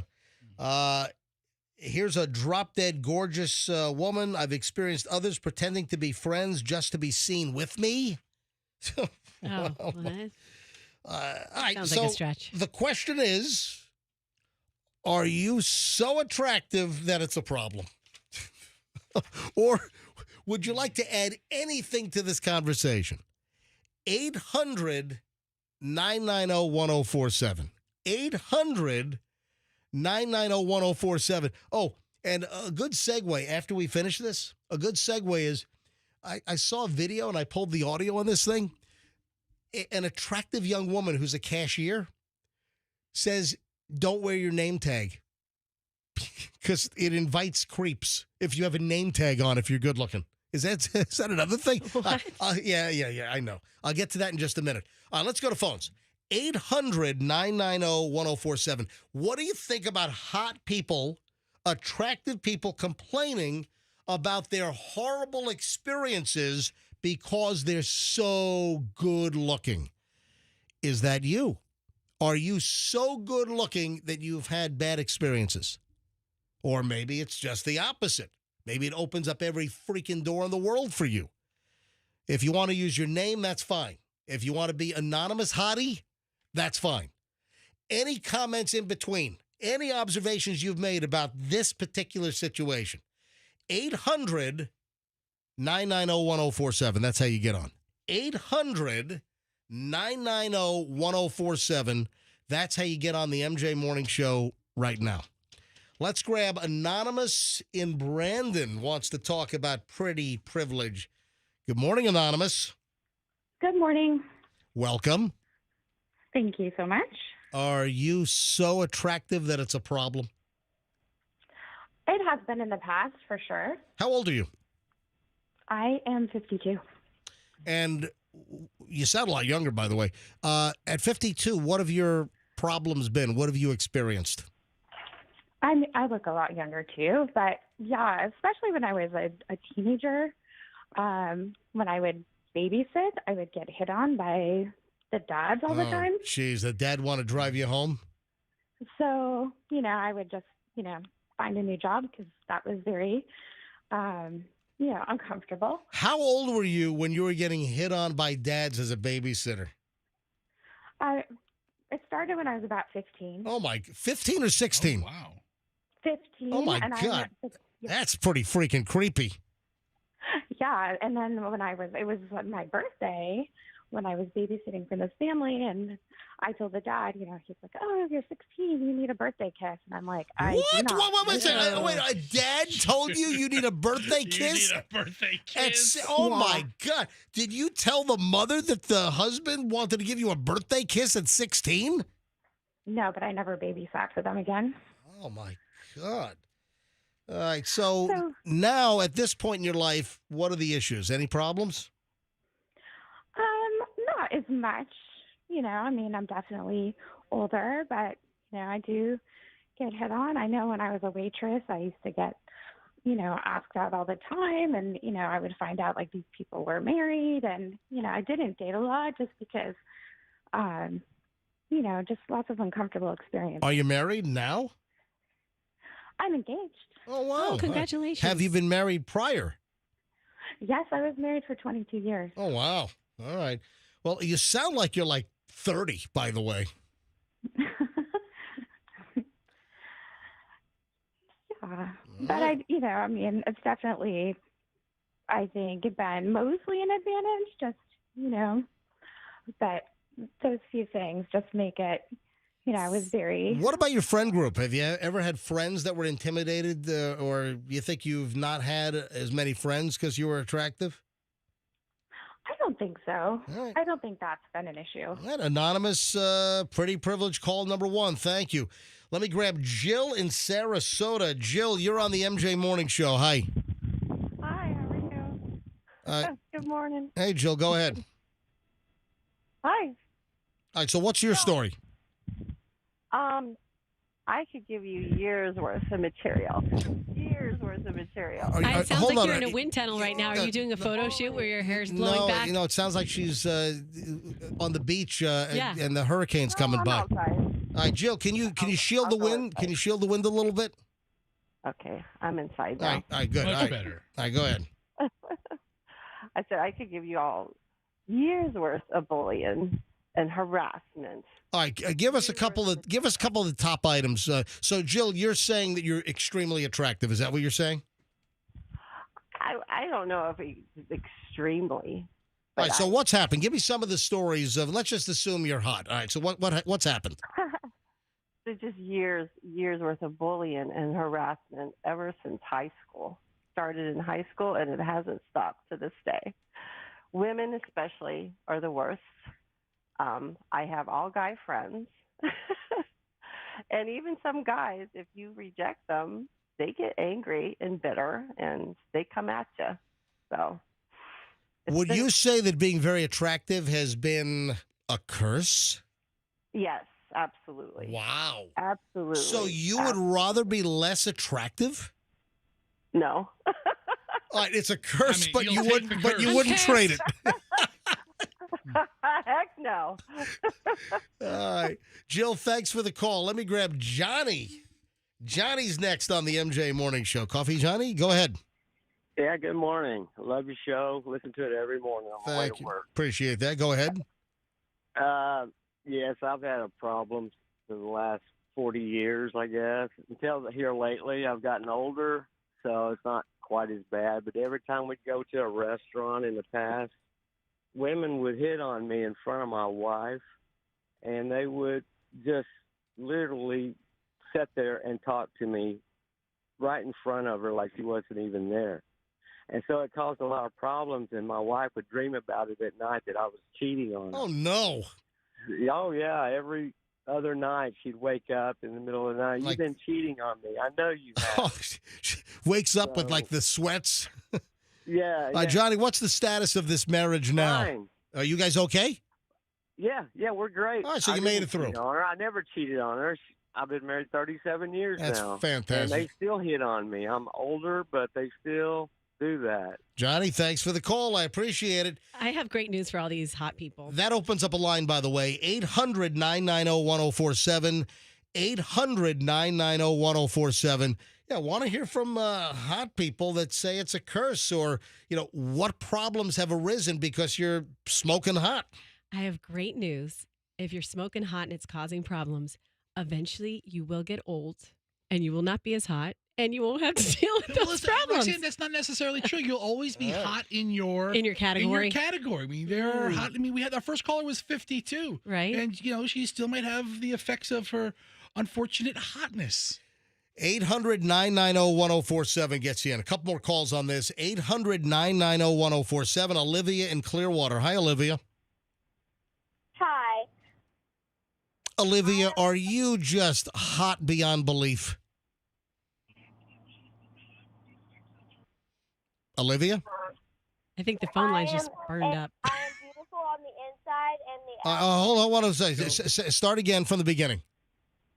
I am beautiful beautiful from the inside and the outside. And modest. Yeah, I'm sure everybody at the middle school agrees with you. Olivia, how old are you? 10. Okay. All right. Perfect. Hey, Andrew, good screen on that one. Thank you, Olivia. Listen, I'm sure you are. Call us back in 11 years. Olivia, thank you so much. Have a great day Thanks, in fourth grade today. All right. Andrew, what are you doing? Andrew, what are you giving me a 10-year-old for? It's not Andrew. It might have been a mother that called in and then maybe handed it over. All right, Evan, every line is ringing. Let me grab a couple more here. Did I lose Evan? You know what I want to hear from Evan or from David or the other people online? I want them to compare themselves to a celebrity just so we can kind of picture them as they're telling us how hot they are. David in Tampa. Go ahead, David. You're up. Hey, I'm in the military. I need to say, I'm not an attractive person, but I supervised a girl that was very, very attractive, and it caused all sorts of nightmare for other troops and trying to deal with. All right, so was this what, Army or what? Air Force out at MacDill. All right, so MacDill Air Force Base, and you had an enlisted airman that was a woman.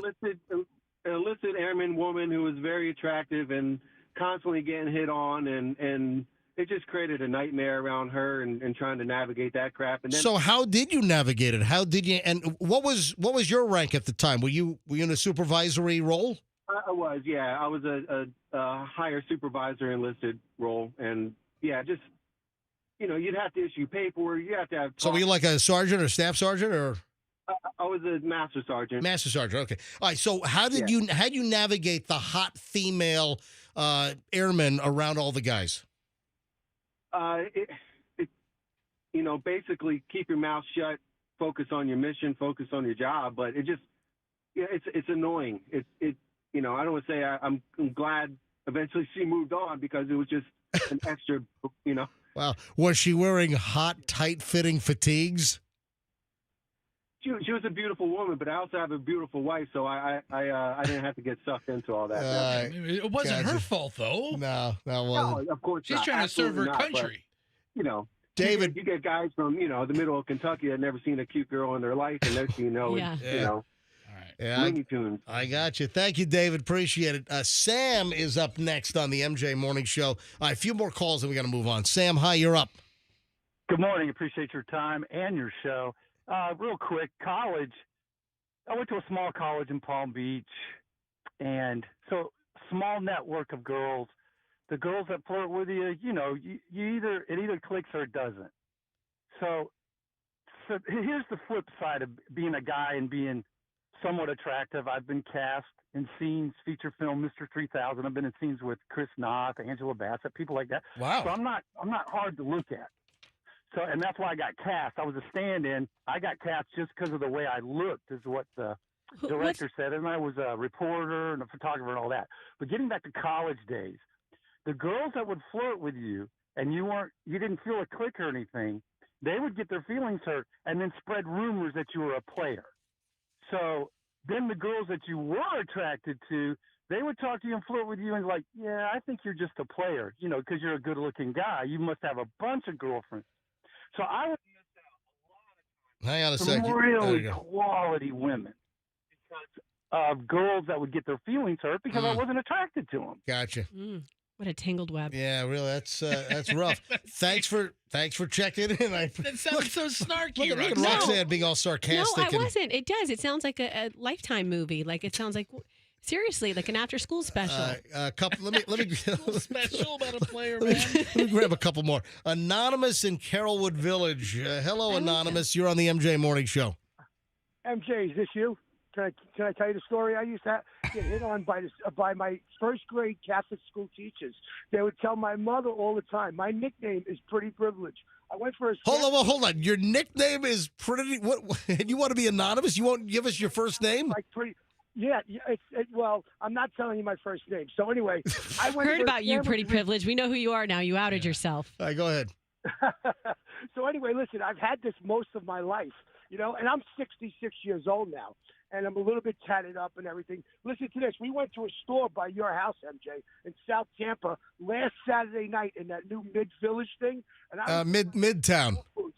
Midtown. I was with my wife at Whole Foods, right? Yep. So as we're there, I got a bunch of tattoos on my neck, and I'm still a little bit cute, right? The girl behind the counter dropped the change and was talking to me and would not even look at my wife. Now, my wife's very nice looking. She just rolls her eyes on this. Plus, she's a manager at the mall, right? And she works with a lot of young people. And I'm from Brooklyn, and the girls, they like guys from Brooklyn that have a little bit of, a little bit of whatever. So anyway, the girls are always asking my wife, when is your cute husband from Brooklyn coming in? And it just blows her mind, But I was a baseball player. I came down here to play baseball, and this is the first time since Ted Webb that I've ever called into the radio station. Yeah, good And I old love Ted. you guys. Hey, thank you. Listen. Anyway, yeah. Well, I'm always getting hit on that, and it kind of bothers me. But it really is true that people that are pretty in this world, are a little bit pushed ahead. I remember being in college. I went to Queens College with a lot of the Yiddish girls. They loved Italian guys, And I was like, one of those Guidos. I had a mustache. I had the slick back hair. I drove a Cadillac. All that, the whole 9 yards. Yeah. And it's like, almost like the Jersey Boys. By any chance, did you know anybody connected to the Lufthansa heist? Yes, I'm from Howard Beach. That's great. That's all I'm going to say. No, but they were just local people. 5 million, Play it. 6 million, Play it. 7 million. No one knows how much money was taken in the overnight heist at JFK. All right, I'm sorry, go ahead. I knew you did. I know. But listen, it's been really nice talking to you. And, I think it's just funny that as soon as it came on, I looked at my son. I'm dropping my son off at work, and he said, Dad, that's your nickname. And I go, I got to call up the show. Give me the number. Pretty privileged. He gave me the number. I called Awesome. Hey, call us again, Anonymous. Thank you. All right, 2 more. Vanessa in St. Pete. Vanessa, you're on the MJ Morning Show. Hi. Good morning. Good morning. All right, pretty privilege. Have you been one of these individuals that's so hot it's been a problem? Well, not so hot, but when I was younger, I was kind of cute. And I didn't always like to go places with people. I just go by myself. So it became a problem sometimes. So if I were, say, at a bar, I would just sit at a table for 2 and order a draft beer and put it there on the other side of the table. So when guys would come over to talk, I'd say, well, yeah, but I'm waiting for my husband when he gets off duty. And then when they'd say, well, what's he doing? It's like, well, he's a dog handler for the state police. And that usually took care of it. and then they always want your number. They always wanted your number. So I would just give them like time and temperature. Or at the time, it was so long ago, there was like a home for unwed mothers. So I would give them that number. And that would make them very happy. And they'd go away. And you just needed to learn how to handle them. Vanessa, thanks for the call. All right, last call on this. Evan in Orlando. Evan, MJ Morning Show. Go ahead. Hey, good morning, MJ. I'm a longtime listener. Y'all have absolutely the best radio show in the U.S. I love y'all. Thank you, Evan. I just have 3 quick comments. I used to be into photography a lot years ago, and I used to be around a lot of high-paid models. I didn't know anything really about, the professional modeling industry and what models were really like when they were away from the fans and the cameras until I started photographing these high-paid models, and I came to learn a couple things that were surprising. Number one, I learned that most men, not all, but most men, are very intimidated by not only physically beautiful women, but confident women. And when a woman is confident and beautiful, most men are very afraid to approach them, even if they just want to say hello and introduce themselves. They're very scared of women. I don't know if a lot of women know that, but that is true. And I've heard from a lot of women that are professional models, they have a hard time getting dates because a lot of men are too scared to approach them and just ask them out. That's right. I don't know if you've ever heard of that. Yeah, absolutely. I think that you've reaffirmed a lot of things that I've heard, and you having that proximity to. Did you ever work with like really well-known models, names we would know? No. I mean, the highest paid models and the most famous models I've worked around were I worked with about 14 models for about a week, and they were the main models for Hawaiian Tropic. Yep. Hey, good call, man. Thank you. Just, a good little list that he ticked down. And I think a lot of that is what I've heard over the years as well. All right, 8:22 at the MJ Morning Show. We are in the middle of an hour and 20 minutes of nonstop MJ. One other item here, kind of a little bit of an offshoot. I saw this video, and this popped up in my feed. And, when I'm doing my Instagram posts and I go through the feed, just random crap, gets coughed up in my algorithm.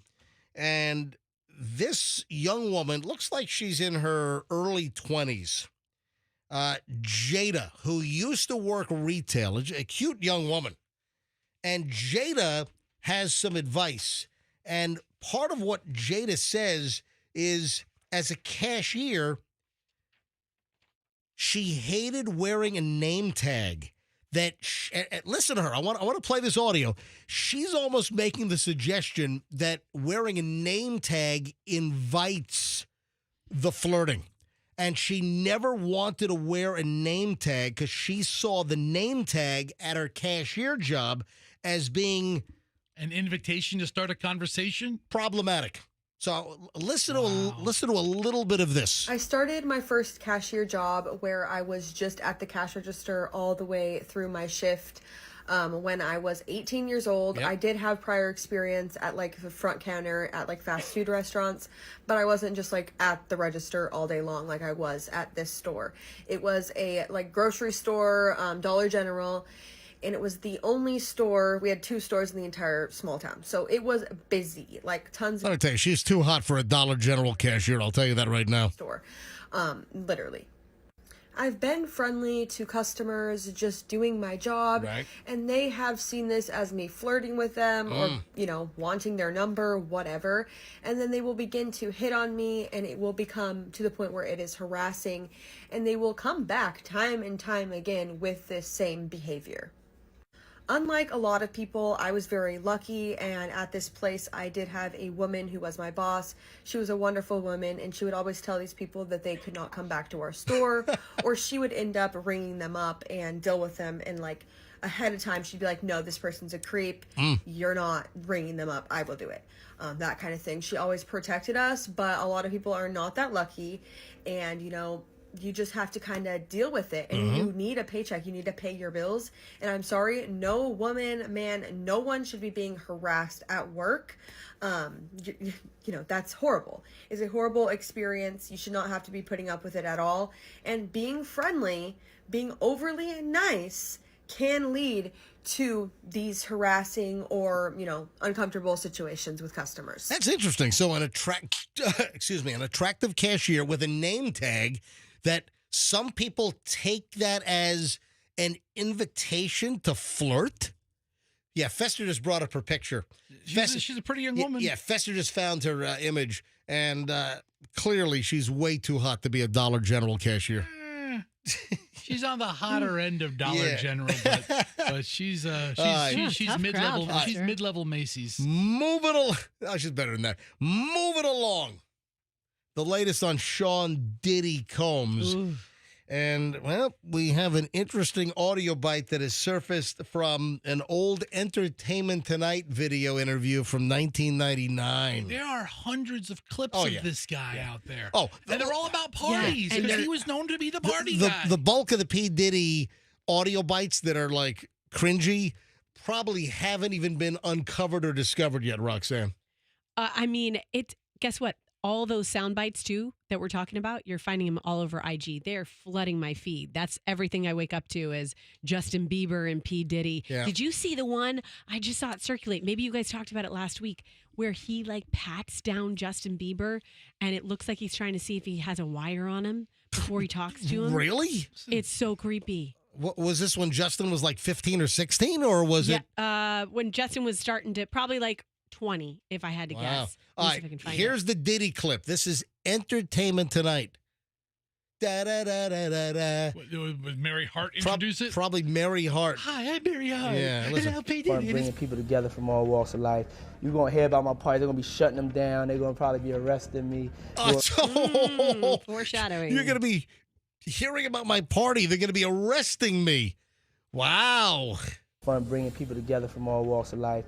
You're going to hear about my party. They're going to be shutting them down. They're going to probably be arresting me, doing all types of crazy things just because we want to have a good time. You know, whenever you bring up a different element into people's environment, things that broaden people's horizon, people get into what about cases and cases of lube? Cases and cases of the kinds of personal lubricant and baby oil that Combs' staff allegedly used to stock hotel rooms for the freak-offs. More than 1,000 bottles altogether. Intimidated. There's a lot of people out there that feel intimidated by it. It ain't nothing but breaking down racial barriers, breaking down generation barriers. People from all walks of life. Ron Perlman talking to Jay-Z. Jay-Z talking to, you know what I'm saying? It just goes on and on. You know, it's just like people from all walks of life connecting and getting together. Yeah. It goes on and on till the break of dawn. A lot of the big names. He just mentioned Jay-Z. Jay-Z's been pretty quiet. There's a lot of celebrities that had a lot of contact that apparently were at a lot of these so-called freak-offs that are being very, very quiet at this point. Incidentally, Leonardo DiCaprio has apparently broken his silence about hanging out with Diddy, and Leonardo DiCaprio has told friends that he has had nothing to do with Diddy for years. But what about the times that Leonardo DiCaprio did hang with Diddy or went to some of his parties? That's a big deal for Leo to come out and say that, right? I mean, that's a big deal to distance himself like that. And Leo also has that reputation of always with the younger women, as we talk about frequently. So he's trying to delineate, hey, just because I like to date women in their 20s, and it doesn't mean that I'm a part of all this. But Leonardo DiCaprio is doing everything possible to put as much distance between he and Sean Diddy Combs as possible right now. Albie Shore. Remember Albie Shore? Oh, yeah. Remember his song? What was his big song? Night and Day. Oh, Yeah, yes. I'll refresh your memory. I think he had some serious health problems. I think he almost died. Really? But, well, he's commenting now. Are you sure? Albie Shore. Albie Shore. Shore was in rough shape. Well, Albie Shore is calling for an investigation into the death of Diddy's ex, Kim Porter, now. She died at a really young age. Yes. This is the mother of his children. From pneumonia? Yeah, of pneumonia. So in an Instagram post, this is a 4-part Instagram post, Albie Shore is suggesting that maybe Diddy's ex, Kim Porter, was not a victim of natural causes in her death. Wow. And he's suggesting this in like this 4-part Instagram post, that she didn't die from natural causes, and calling for an investigation into Diddy's former, significant other and mother. How many kids did she mother? Do we know? I don't know. How many of Diddy's kids? And, she died. So I haven't thought of the name Albie Shore. I haven't heard from him. I don't think I heard from Albie Shore since I played this song on 97 Star WGHFM in Virginia Beach, Norfolk in 1988. Say this song was on hot rotation at the Freakouts. Do you have any Freak-offs? The freak-offs. And does anyone find it funny when you hear like the attorneys or news anchors say freak-offs at Puff Daddy's freak-off? I just find that to be a funny Well, the phrase. U.S. attorney talking Yes. about the cases and cases of lube At the freak-offs. 1,000 bottles at the freak-offs. All right. Does anyone not think that Diddy has been involved in things far, far worse than the freak-offs? Right. How many people are no longer on the planet that P. Diddy might be? I have no knowledge. Yeah, just put Puff Daddy and Tupac into your Google search. Well, we brought this up. You might have been out last week, but Okay. you were out last week, Yeah. but this came up last week. I can't remember if we mentioned it earlier this week, but some are suggesting that Tupac might have been at the hands of P. Diddy. Yeah.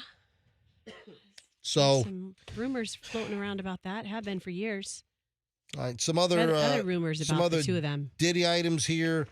Some other names that are being tied to Diddy parties beside Leonardo DiCaprio. Sarah Jessica Parker. And Matthew Broderick. Yep. J-Lo, just a whole bunch of pictures are resurfacing. Yeah, big deal. He had a bunch of public parties. I know. I mean, these were big events. He would have like Kentucky Derby white parties that had everybody who's anybody at these parties. It doesn't mean they went to the freak shows afterwards. There is a picture of J-Lo with Diddy on a bed with white linen and 50 white pillows, like a bed the size of a room. And there's a picture of J-Lo on a bed. Anyway, listen, not everyone was involved in... Yeah, of course. I agree with you and Fester. It was almost like the Jeffrey Epstein thing where there were enough legit people who didn't know about all the crazy behind the scenes that sort of prop up that person. If Diddy would have come to the radio station, we would have all gotten a picture with him, and it would have been one of like, hey, look, here's me and Diddy. And then you would all gone back to his house and done a freak off. I want to know, did Ferris Bueller, did he do something at a freak off? No, but you know who did? Cameron. Cameron. We know he did. He took out all of his daddy issues. Can we talk about what is going to happen with this? Because I don't think this case is ever going to see a courtroom. I think he's going to be forced to plea. You don't think that Diddy will ever go to trial? You think he's going to take a plea? Imagine who it's going to take down. It's going to take down a lot of people. Yeah, I think this is going to trial. Is he going to be dead in a cell like an Epstein? Hang on, I don't know if they can pull that one off. We've again, got Anonymous on the line in Tampa wants to talk about Diddy and the alcohol connection. Anonymous, welcome to the MJ Morning Show. Hey, what is going on, MJ? Yeah, what's up? Fantastic. Yeah, I actually meant to call yesterday, but you guys already had pivoted out of the convo. Yep. But I wanted to come back around to what Fester was saying when he said, is there any connection to what Fester called it, Diet Goo or Diego? But Diageo. Diageo, yeah, he called it Diet Goo. But yes, there is a valid connection. That's where everything starts from, because when they had that brand, and Diddy obviously wanted to have his own brand. They paid him very well, made him a billionaire. But he wanted to get into tequila, and Diego owns Casamigo. For whatever reason, Diddy started seeing that, Casamigo is with... Casamigo, is that George Clooney's deal? That's George Clooney, yeah. And he was saying, you're showing some more support for George Clooney, and he started to obviously get upset. He was obviously being very irate in business meetings, and he wanted to out them and started playing the race card. Right. Once he started playing the race card and they paying his money, that's where it started. Then if you actually start, again, following the money. All right, so you're saying that Diddy was saying that the company was paying more attention to George Clooney's liquor than Diddy because George Clooney was white? Right, absolutely. Yeah, that's what he was coming out saying. Even though it was in two different brands, he said his dream was tequila, right, and you're focusing more on George Clooney. And he started saying, obviously, you're playing the race card. But if you look at who owns Diego, BlackRock owns Diego. And if you know what BlackRock is, and all of a sudden now with all this stuff coming out. Yeah, BlackRock is huge private equity. I'm sure they've made some people disappear. Yeah, but Diddy, I have no idea. That's just hyperbole. Diddy, he felt slighted. He tried to have his own brand, and then he accused this company of only advertising it to urban areas, to black customers, where Diddy's like, whoa, if I were George Clooney, you would put this everywhere. Right. You're treating me like a second, and they're like, this is how they're going to run their business. And he accused them of a bunch of really touchy things. Interesting. And they parted ways. Yeah, you don't poke the bear. Right. Yeah, you don't poke that bear. He took their check. Anonymous, thanks for the call. Good insight, my friend. Hey, you're welcome, sir. Keep in touch. Yeah, a lot of good calls. Our calls are getting just better and better with just good information. You know who else has been really quiet in all this? Who? The baby oil manufacturers. Nobody. What's happening to their stock? What did Johnson & Johnson do this week? Yeah, sales are down. With Diddy busted, the baby oil sales are way down. All right, for our Q3 meeting, we have terrible news. Diddy's no longer a customer. Audio from Khloe Kardashian saying that Justin Bieber was butt naked at a Diddy party. At what age? This is like an old clip that's resurfaced from Keeping Up with the Kardashians. Just here, check this one out. So who was with you this weekend? A bunch of my friends. Diddy, Quincy, Justin Bieber. So far, French so good. Montana. Do you even know half the people you're naming? No. She didn't go to bed. I haven't been to bed yet. You haven't? I want to be Clay when I grow up, Court. I got on a plane at 5:30 a.m. About this party. I think half the people there were butt naked. You would have loved it. And one of the people butt naked was apparently Justin Bieber We're at seeing that half of the people. that party. Last thing here. Actually, two quickies. So we mentioned that Sean Diddy Combs' music was being backed off on radio airplay around the country, but his music streams online are going up. So radio stations are not playing as much Diddy right now, but his music streams are increasing. Because people want to hear his lyrics and listen to the story that he's telling. Yeah. Rosie O'Donnell is getting her nose in on this thing.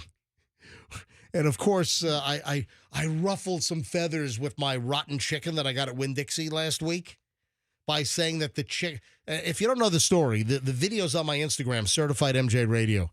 And I stopped at Winn-Dixie, and I had the most rancid package of chicken thighs. I mean, I don't know what the hell was going on. I was still like days away from the sell-by date. I get the chicken home to, bake up some chicken thighs. I cut the plastic, and I was hit with this rancid, rotting chicken smell. Ew. And, you don't know this. No, this is news. Yeah, news this is from last week. And I said that the chicken thighs were so rotted and smelled so bad, it smelled like they were jammed up Rosie O'Donnell's butt. And then extracted with tongs or pliers. And then some lady said that she's never listening to me again because I said that about Rosie O'Donnell's butt. She was all pissed off because I was talking about chicken thighs jammed up Rosie O'Donnell's butt. Anyway, so Rosie O'Donnell's weighing on this. Rosie O'Donnell's comparing her former neighbor. Rosie O'Donnell lived apparently next door to Sean Diddy Combs out in L.A. And she says that it's very disturbing that Sean Diddy Combs, in her eyes, is compared to Harvey Weinstein. Well, there are some similarities there. Thanks, Rosie. All right. I have to find this video for you. I'll find it tonight so we can talk about it tomorrow. But where he's patting down Justin Bieber. Yeah, find that. I would love to see that. So it looks like he's patting him down to see if he's wearing like a mob trick. Like a mob trick. Trying to make sure he's not wearing a wire. That he's not wired. Wow. That there's not like some kind of connection and like a nondescript van out across the street with an antenna. Oh, yeah. Yeah. All right. So I mentioned earlier today that I damaged myself and I got to get fixed. What kind of damage? I broke my body and I damaged myself and I've got to get fixed. All right. I don't know what this is. I've got a problem. Yeah, you do. I don't know what this is, but it's happened before. When I eat salad, sometimes I have the propensity to bite the fork. Has that ever happened to anyone? I've bitten a fork occasionally. I've never With associated what? with salad, what? Okay, so I don't know. I have to pay closer attention. My fork and biting is salad related. Are you people morons? You can't eat with a fork? Well, apparently I'm a salad moron. For whatever reason, I don't have a problem biting on tableware with anything other than a salad. And the other day was a Sunday. I made myself a kale salad. I had some nice shredded kale. I tossed it in my homemade vinaigrette. I microplaned some Sartori award-winning Parmesan on this. Nice, heaping mound of Parm. And, tossed it all in. Delicious, healthy salad. And I was shoveling this stuff in, and I bit down prematurely, and I nailed one of the tines on the fork, and I chipped my freaking tooth. I broke my body. I broke a tooth. Look at this. You see that chip right there? Look at that. God. Look at that. You see it? You said chip, by the way. Yeah, I did. Yeah. I chipped my tooth. I chipped. Chip. I can show you on end of the TV. It's right. You talking with this like your teeth sticking out. So be sure you're saying the word chip. I got this jagged thing. I mean, it's not as bad as Lloyd Christmas. Oh yeah, he had a full chip. Yeah, it's not my front tooth. It's the tooth right to the side of the front teeth, which, do you know what that tooth is called by any chance? It's called your molar. No, it's not a molar. It's called your canine. No, the canine's the one next to that tooth. No, it's the lateral incisor. It's called your baby tooth. I was going to say incisor. I didn't know it was lateral. Okay. It's a lateral incisor, my upper lateral incisor, And I mean, I'm like, oh my God. I bit down on it, and then I felt the hard chip in my mouth, and then I ran my tongue out, and it was all jagged. So what are they going to do? Do they put a little spackle in there? Do they file it down? What do they do? No, I don't need a cap. So it chipped the tip.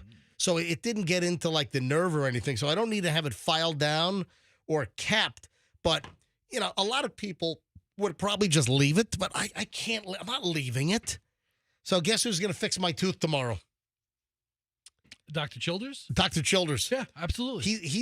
He's going to the airport tomorrow, which is a good thing because I'm guessing that Tampa International is going to be closed on Thursday. Yeah. I'm guessing if you've got a flight out Thursday, it's going to be a little iffy at some point. So Dr. Childers is going to the airport tomorrow. He's going somewhere, and he's going to come by the house? No, he's going to use a dentist's office over in Feather Sound. Okay. And he's going to pop in. I'm going to meet him there tomorrow afternoon, and he's going to fix my toofus. Boy. Yeah, hang on a minute. I told Dr. Childers I'd call him up. I got to find out what this procedure is. That's some bougie star level stuff, man. Doctor, what do you mean? What are you talking about? I mean, every other stiff, bougie. I mean, every other stiff has to, my dentist is meeting me at another location on his way to the airport. I mean, Dr. Childers is the best dentist I've ever met in my life. Yeah, he's a great dentist. I mean, there's no joke. Yeah. Dr. Childers did all those mangled mouth procedures where he did so many fix-up jobs for people with the mangled mouths. We did that for years. Let me see if he's available here to take my call. He's probably packing his travel bag to meet his high-level clients at some rando office. Yeah. Hello? Dr. Childers. Yes, sir. Hey, MJ, Fester, Roxanne calling live. Good morning. Morning, guys. How's everything going today? I was just telling the story about MJ versus Fork, and you texted me that the Fork what? The Fork will always win. So I forked up my lateral incisor, and I sent you a picture of the thing, and you're like, yeah, just grab one of Michelle's emery boards, one of her nail files. Seriously. Exactly. Well, just to take the sharp edge off of it. Yeah. All right, so I got to have this fixed. It's not as bad as Lloyd Christmas in the Dumb and Dumber movie where he's got that totally chipped front tooth. It's not like that, but it's still bothering me. So you're heading out of town tomorrow, and good thing you're flying out tomorrow because I don't think things are going to be operating very well at Tampa International on Thursday. Well, I'm actually not flying out. My girlfriend is flying in from Switzerland tomorrow. I got your girlfriend's flying in. All right, so I'm going to meet you tomorrow afternoon, and what is the procedure to fix my chip on my lateral incisor? Basically, it's just called bonding, MJ. We're going to go in and kind of just roughen up the edges, and then we'll put this 37% orthophosphoric acid in there that just kind of eats into your tooth and increases the surface area. And we'll put a little this bonding agent or adhesive on there, and then we'll just bond a white filling. It's almost like doing a Bondo patch on a car, to be honest with you. All right, so when you're done, I won't even know that I forked up my tooth on a fork on Sunday? No, but you have to be careful not to fork it up again. Oh, gee, all right. I don't know what it is. Maybe you can shed some light on this or some light on this. I don't have any issue biting down on tableware with any other food other than salad. For some reason, when I'm eating salad, I sometimes have the propensity to bite down on the fork. Well, the salad is a very thin piece of lettuce there usually, and sometimes people try to eat a little too quickly, and then they bite down before they get the fork out of it. Yeah, that's what happened. Michelle calls me a slob. So, yeah, that's what it is. I was eating too quickly. All right. Well, I'm looking forward to getting my chipped tooth fixed tomorrow. I do appreciate it. Very good. And you got that address for Feather Sound Smiles? I do. So we're going to meet. All right. So your friend is the dentist at Feather Sound Smiles, and he's going to let you use a room to fix my tooth tomorrow. Correct. His name's Amir Dowd. He's a really nice guy. All right, awesome. Really yeah, because nice Dr. guy. Childers is known, down in Sarasota, and so he's going to fix me up in St. Pete and Feather. Is that Feather Sound? Is that Clearwater? Or is that St. Feather Pete? Sound's Clearwater. Yes, Clearwater. Clearwater. Yeah. Clearwater, yeah. It's right over just before you cross the Howard Franklin Bridge. Oh, I know exactly. Yeah, I know exactly what it is. All right, I'll see you tomorrow. Beautiful. central office there. And, you're not as bad as the mango mouth people we did years ago. Oh, yeah, that's true. You Well, wouldn't listen. qualify for that. Oh, thank you. Listen, I appreciate you meeting me tomorrow and fixing up this tooth because I was so angry at myself after I busted this little chip off on Sunday. I'm like, oh, man. So I'll see you tomorrow, Doc. It happens. Okay, have a great day. I'll see you tomorrow at 3 p.m., MJ. Thank you. All right, getting my tooth is fixed. 3 o'clock tomorrow. I mean, if he's just picking somebody up at the airport, couldn't he have done it at like the remote parking lot or something? the cell phone lot, right across from the post office, right in front of the parking garage for the rental cars. Just do it in the parking lot. You have to take some doctor's office. Sounds like he's just going to put a little spackle in there. Parking lot. File it down. I love it. Parking lot dental work. I mean, your seats recline in your car, right? Put your head back. I just received a message from one of my friends, and she needs a referral to Dr. Childers. So I'm going to give you that info, MJ. Yeah. Maybe you can work on that today. Absolutely no problem. Thank you. This is nuts. You want to hear an absolutely crazy story? This is out of control. Last Friday was what day? The 20th. All right. I'm sorry. The Friday before was... -7 would be the 13th. Right. Friday the... 13th. Exactly. Yep. I just stumbled across this over the weekend. I didn't get to it yesterday. On Friday the 13th, there is a police report from the Manhattan Beach Police. This is out in California. So Manhattan Beach is just south of Los Angeles. A parent reported parking in front of the American Martyrs School gym about 7 p.m. and walking their child into the gym for some kind of activity. All right, you got this? Friday the 13th, 7 p.m., Manhattan Beach, California. Parent walks their kid into the gym at 7 p.m. for some kind of activity. When the parent returned to the car, he discovered a rear passenger window was smashed and a cardboard box that he left in the car was stolen. Okay. Guess what was in the cardboard box that was stolen? Baby oil. Yeah. No. Case of baby oil. Because this was before Diddy was arrested. Yeah. Guess again. What was Amazon packages? No. How about a cardboard box containing $1 million in cash? What? Yes. In a cardboard What the F? $1 million? You leave $1 million in cash in a cardboard box in the backseat of your car? You don't put that in the trunk. Yeah, or tote it around in a safe. Say anything. What is wrong with you? Yeah, so the parent told the police it was $1 million. Officers and the victim discovered a GPS affixed to the vehicle. The Manhattan Beach, California Police Department Public Information Officer, Sergeant Andy Abreu, said. He added that the victim did not put the tracking device on the car himself. I know it's a large amount of money and it's unusual, but I can't give any more details, said Sergeant Abreu. We are trying to protect the victim and work the case. What the? So if somebody put a GPS tracker, they must have known that this individual was toting around large amounts of cash. They could have been doing it for years, and that's just the way they carry cash. Who'd think of just a crappy cardboard box with cash? You leave your $1 million in a cardboard box in the backseat of the car while you walk your kid into the gym at a school? Who the hell's driving around with $1 million in cash 7 o'clock on a Friday night in a cardboard box? What are you going to do with that? I wish I knew, because I would take it. What? Oh, you're shut up. You know somebody's cruising around. Somebody's cruising around town and country with $1 million in a cardboard box. You bet I'd put a tracker on it. Michelle had a very good question last night. What was it? We're watching Monday Night Football. Bum, bum, bum, bum. Two games last night. Yeah. 2 games next week, too. Yeah, so the game we watched was on ABC, so it was ESPN on ABC. You know, some of the Monday night games, they're not on ABC Network. Some of the Monday Night Football games are only on ESPN. Last night they had one on ABC Network, and then they had one on ESPN.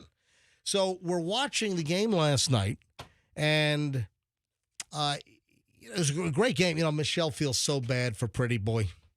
What, Burrow? For Burrow, for yeah. Burrow. Oh. With his frosted tips. Dude, I'm watching him before the game with his frosted tips. And I'm thinking, it's a good look, Joey B. No, he's got some frosted tips going on. He's very, very in style. So watching the game last night, and I'll tell you what, the Commanders, they look good. Remember the Buccaneers, they beat the Commanders. That was what, game one? Week one. Week one, we beat the Washington Commanders, formerly the Redskins. So, Michelle, I thought you had a very, very good question while we were watching Monday Night Football last night. Really? Yes. Do you know what that question was? No. Regarding the Will Ferrell commercial? Oh, yeah. The PayPal commercial? Yeah. So let me play this. This is the Will Ferrell PayPal commercial. Did you just pay with PayPal? Yeah. Now you can use it in stores, and the cashback's wild. Here comes Fleetwood Mac. Are you guys feeling this? I want to pay with you everywhere. You get 5% cash back. Anyway, so Michelle had a very good question, and that was, how much money does Will Ferrell make for that? How much do you think he got paid? And Michelle said, how much money would it take for you, talking to me, to jump around dancing like a fairy, to Fleetwood Mac's everywhere, and I want to pay with you everywhere. So Michelle wanted to know, how much would it take for me to do something like that? If I were a big celebrity. Okay, it's a nice hypothetical. But it's a really good question. It is. How much money you think Will Ferrell was paid? What is that threshold where Will Ferrell says no to, oh, yeah, I'll do that commercial? I mean, a number comes to mind, although I have no foundation as to if it's accurate. What is your number? $10 million. Yeah. Michelle, PayPal, a massive multi-billion-dollar company, is going to launch an ad campaign with Will Ferrell singing and dancing and being funny. He's not floating around like a fairy. He's a comedian, and he's being very funny in these spots. Michelle, what did I say to you? He keeps doing these goofy roles. Yeah. Yeah, that's like what they just keep calling on him to do that particular character.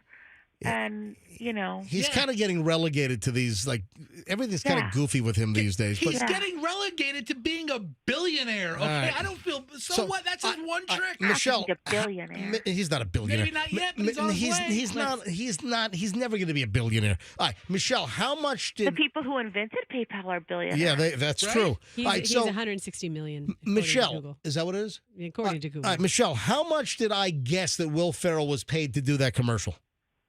You said $200,000. Yeah, I said 250. No way. Yeah, I hope it's more. I than said that. I'm sure he was paid. I think that's low. I thought he was. I'm guessing 250,000. So. I think that's low. All right, I got to run. I'm running late. All right, Michelle. But listen, it was a very good question. It was a great discussion. He got paid $1 million to do the podcast before. It was like a six-part series for 30 minutes. iHeart got ripped off. Will Ferrell. Will Ferrell doesn't get out of bed for $250,000. I ripped off iHeart for years too. Yeah. You and Will. All right, bye, Michelle. All right, 8:55 at the MJ Morning Show. All right, let me break here. We're well over an hour and 20 minutes in nonstop MJ. A lot is coming up next. 9 o'clock hour. I don't even have time to tell you what's coming up, but there's a lot coming up. Oh, I got a neighbor dispute story, which is similar to something that happened in my neighborhood. You got to hear this. All right, hold on. A lot of things next. 9 o'clock hour. We'll try to get Dennis Phillips back on with another update on the impending tropical activity. We'll keep you fully up to speed on the impending Hurricane Helene here on the MJ Morning Show. Let me talk about...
What the heck happened? Why this thing fade? It faded out. Oh my God! Weird. What the hell? Hold on a second. Why'd that fade out? Well, I'm playing Ric Flair. Let me try it again. Hey, it's Nature Boy Ric Flair, and you're listening to the MJ Morning Show. Woo! Why did this computer system is so bad? Why would it's got a personality where it tries to mess with you? Well, it does. This thing has a mind of its own, and they want to go to an even crappier system. I heard. I mean, what are they on drugs? This wide orbit sucks. They said let's pick the crappier one. Yeah, well, we don't use next gen because I don't want to give the money to Right. So that was weird. I'm playing Ric Flair, the little ID. Hey, it's Nature Boy Ric Flair, and you're listening to the MJ Morning Show. Woo! Woo! All right, well, there we go. Look at this. Ric Flair, unfortunately, has split with his wife after 6 years of marriage. Oh, no. Yeah. I met them I met the two of them Yeah. at that, what's the bar? The Pearl. The Pearl down on Water Street. Yeah, on Water Street. Yeah. They were a lovely couple. Yeah, you got the MJ Morning Show here on Q105. Give you the latest on the impending hurricane as we know it in just a matter of minutes. Yeah, TMZ had this yesterday that Ric Flair, wrestling legend, and his wife, Wendy Barlow, are ending their marriage after they got married in a ceremony 6 years ago. Ric Flair, 75, released a statement on Monday on Instagram that he enjoyed being with Wendy, but after their ups and downs, it was best for them to go their separate ways. I think it's important for everyone to know right now that we have decided to part ways respectfully. Listen, when we had Ric Flair on the phone after the incident up in Gainesville, Yeah. you know, he was very nice. Ric Flair was phenomenal when we kind of cold called him, and he was phenomenal on this show. So, I want to thank, great experience with us with Ric Flair. Dude, this is the Nature Boy's 5th wife. Number 5? Yeah. Really? Woo! I'll never be able to thank her enough for standing by my side through my terrible health crisis in 2017. She never left my side, and for that, I'll always be grateful. All right. Wendy and Ric Flair, they briefly separated once before in 2022. They reconciled a couple of months later. We're both working on different projects at the current time, and it becomes difficult with my schedule and her schedule to make this work. Ric Flair said of the split this week, I wish her the best of luck with her projects, and I know that she supports mine. Okay. That sounds like a cop-out. Yeah. You just say you're getting a divorce. Why does it sound like a cop-out? I mean, it sounds like they're being respectful to each other. I don't have a problem with that. We're married. We're getting a divorce. Okay, fine. We have different projects. Okay. Well, listen, why do you have to take the low road? I'm taking the high road on this. I'm not taking the low road. You're taking the low road. I'm calling it like I see it. You're subterranean. They seem like you're in a tunnel. I'm sure they're lovely people, You're in but a tunnel. what? My wife is redecorating the bathroom. I think it's more important to focus on the landscaping, so we have different projects. We're getting a divorce. All right. The breaking news, obviously, on the weather front is this impending hurricane. The last update still has this. Let me just bring up the 8 o'clock intermediate again. Yeah, as you're bringing that up, I thought one of the most important things we learned from Dennis that I wrote down was that it is going to be a daytime afternoon event. Well, the storm Thursday. surge is also very important, though. Yes. Some of the storm surge forecasts, even if this storm does track 100 miles offshore, we're still going to have, hurricane force gusts that are potential for Pinellas and Hillsborough County. So, timing wise, we're going to start seeing tropical storm winds, 39 miles an hour plus Thursday morning, especially along the coast, Pinellas County, obviously Manatee, Sarasota, Pinellas, then up in Pasco, and, the further north, it's going to get potentially worse. But that's going to be a tomorrow morning event, and then by tomorrow, correction, Thursday. Did I say Thursday or tomorrow? You said tomorrow. Correct. Scratch that. It'll be a Scratch Thursday it. morning Yeah, event. Scratch that. Thursday morning event. Tomorrow should be okay, actually. All right. Tomorrow should be fairly decent. Later in the day, we'll start getting some of the bands. This is going to be a Thursday event. Correction. So Thursday morning, in the morning, 39 mile an hour plus tropical storm winds. And then Thursday afternoon, we could have 60 mile per hour plus winds in the Tampa Bay area. Now, that's if the track holds. Again, tomorrow's not going to be halfway bad, but it's going to get progressively a little nastier later in the day into the evening. This is essentially going to be a late Wednesday to late Thursday event, with the bulk of the bad stuff being on Thursday and really beginning on Thursday morning. Yes, Andrew. Yeah, I want to remind you of the damage that happened to the Howard Frankenstein during the construction zone, the last storm that came through. Yeah, I don't even think that was construction zone. That was on the northern side. There's construction on the entire bridge. Yeah, but that was more of just the shoulder got washed away. Yeah. Yeah, and that was not a huge hit us at the time. Yeah, and that was because of wave action from the Debbie, which Debbie was, again, well offshore.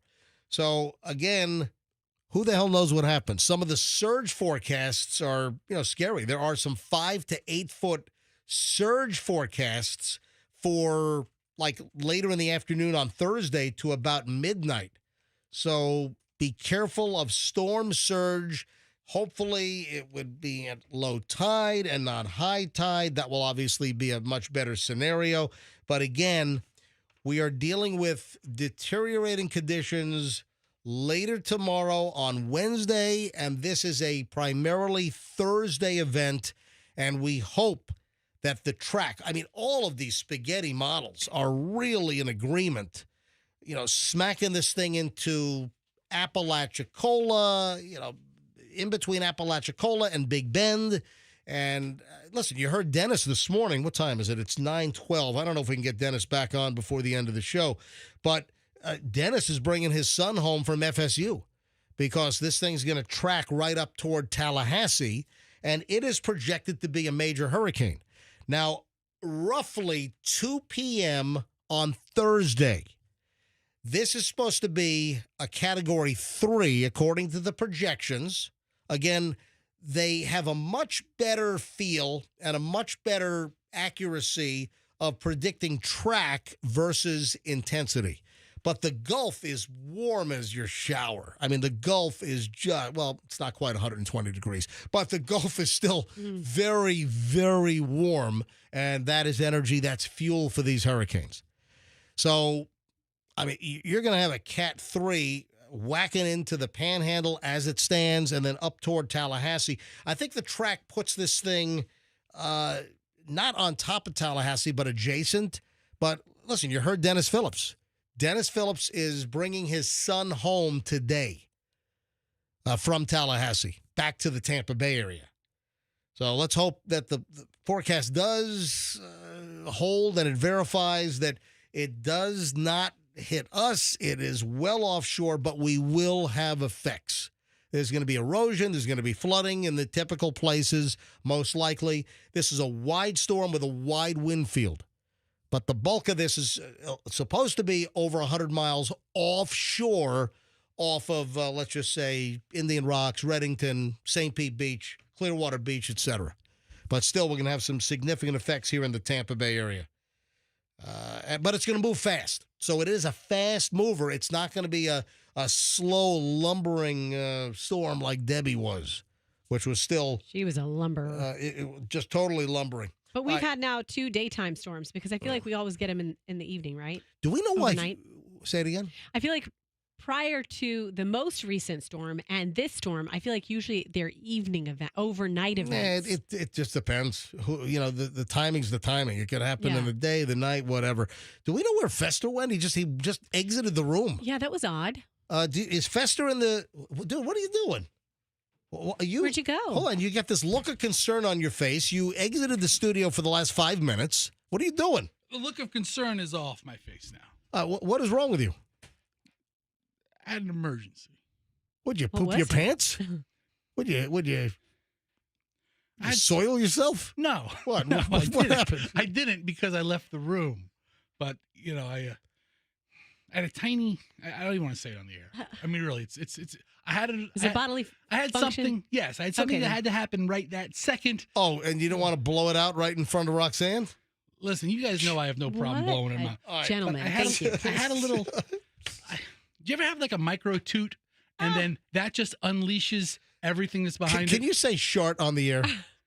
I don't think that's not a bad word. I don't think that's a bad. I think you could say short. I don't think that's a dirty word. I had a micro toot while you were talking about the storm. That's enough. And then that was like the pressure cap. It's like when you open a jar of jelly and I need the Hurricane Center to track Fester's micro toots. So anyway, I'm great. Thank you. So I mentioned before the break about a neighborly issue, and this happened in my neighborhood. I don't want to give too much away, but... Is it specific to your neighborhood? Well, no. There's a story that I saw, and it reminded me of a similar issue in my neighborhood, which I'll morph into that. Listen to this. A California guy discovered that he's been paying his neighbor's electricity bill for 18 years. What? Yeah.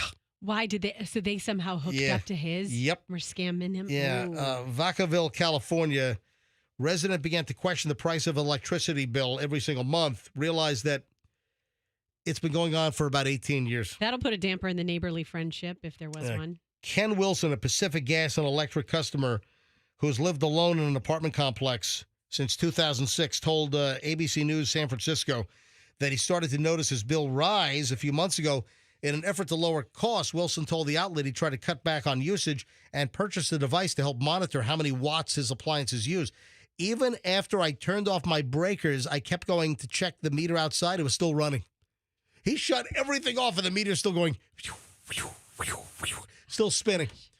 So then he calls the power company, and then they figure out that, the neighbor was hooked up to that meter as well. And it was the power company's fault? 18 years. He said he couldn't believe it. He contacted Pacific Gas and Electric, PG&E, about the issue, and they sent a rep out to the apartment who confirmed that his suspicions were accurate. The utility company released a statement to ABC News in San Francisco saying that Wilson had been paying the electricity bill for the apartment next to his since 2009 at least. Wow, just after he moved in. Preliminary investigation has found the meter number for the customer apartment was being billed to another apartment since potentially 2009, maybe earlier. PG&E owned up to the mistake and maintained the company is committed to rectifying the situation with the customer. What do you refund 20 years of electric bills? Well, let's see what they do. But this brings up another point. Gentlemen, this brings me to my next point. Don't smoke crack. No. My next point is this happened in my neighborhood. I don't want to give too much away. It was water. One neighbor was hooked up to the other neighbor's water meter. I don't know how the hell this happened, but apparently it was like 7 years before it was discovered. It was like it was years. I think it was 5 or 7 years. And one neighbor was hooked up to the other neighbor's water meter, and oh boy, this caused like a big giant riff, and they were trying to figure out money, and bottom line is they don't talk to each other. Why would they? Yeah. What do you mean? Why would they? I mean, because that's a. Well, listen, it wasn't done intentionally. It's not like neighbor one hooked up. I guess the plumbers, or when the thing was piped on the other side of the meter. You know what it is? So it's everything behind the meter is your fault. If there's a leak and you're leaking out 12,000 gallons a day, and it is 1 inch behind the meter, that's you. If it's the meter or in front of the meter, that's the city. So this was post meter. It was after the meter, and somehow the plumbers that hooked up the neighbor's house hooked it up to the other neighbor's. It's just bizarre. And it was years of usage, and it just caused a relationship riff, and they don't talk. Water bill isn't the most expensive bill. It's one of the lower bills. So I can see that you don't realize it. You don't think. I really never look at my water bill for consumption. I don't know how many gallons I use. I pay it. Again, I don't. It was nothing intentional, but it caused an issue. All right, 9:20 at the MJ Morning Show. What else do I have? But when I saw that electric meter thing, I was like, yeah, there was an issue on my street, down the street from us, that I had heard about. Wow. And we have a rice cooker to give away, folks. Oh, yes, we do. Yeah, it is. It's been a busy, busy Tuesday. If you've been waiting for that Zojirushi, it is now time. Ladies and gentlemen, who wants to win a fabulous Japanese Zojirushi rice cooker? Yo, MJ, let's kick it. Rice, rice, baby. Rice, rice, baby. All right, stop. Collaborate and listen. MJ got something new for the kitchen. Cook it, either brown or whitely. Flow with the rice both daily and nightly. Will it ever stop? No, I don't know. Turn on the switch. Watch it go. If there was a problem with your sushi, kick out the rice with your new Zojirushi. Rice. All right, it is September, which is National Rice Month, and Zojirushi, for the second year in a row, they've given me 5 of these rice cookers to give away. This is my favorite appliance. And listen, I got my shave ice machine, my Fuji marker from Hawaii. I have my ice cream maker, which I love as well. I love this. This, if I only had one appliance I could own, it would be my Zojirushi rice cooker, because I love my Japanese Kochi sticky rice. Got to get the right rice. You got to wash it, put it in the machine. It is perfect. You will never, if you've got a crappy rice maker, you're going to smash it with a hammer. If you have just regular pots on your stove and you're cooking rice that way, you'll never do that again. All right, let's go with caller number 50 right now. If you want a rice maker, I mean, it's like I'm Oprah. This is one of my favorite things, and that's why I'm giving these away. I don't think there's any other radio station in America giving away rice cookers. That's how passionate I am about this thing. I should tell you something, too. All right, caller 50 right now, 800-990-1047, 800-990-1047, and I will give you a Zojirushi rice cooker if you're caller 50. Good luck from the MJ Morning Show here on Q105. Final chunk of the MJ Morning Show coming up in a second. You know, with the weather about to get bad, do you have leaks? Do you have...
It is 9:29 at the MJ Morning Show. Pump up the MJ, pump up the MJ, pump up the MJ. Rice cooker. Hey, Andrew, something's going on with our system here. Hey, Max, you hear the stuff is just fading in and out. Did you hear that? What the hell's going on here?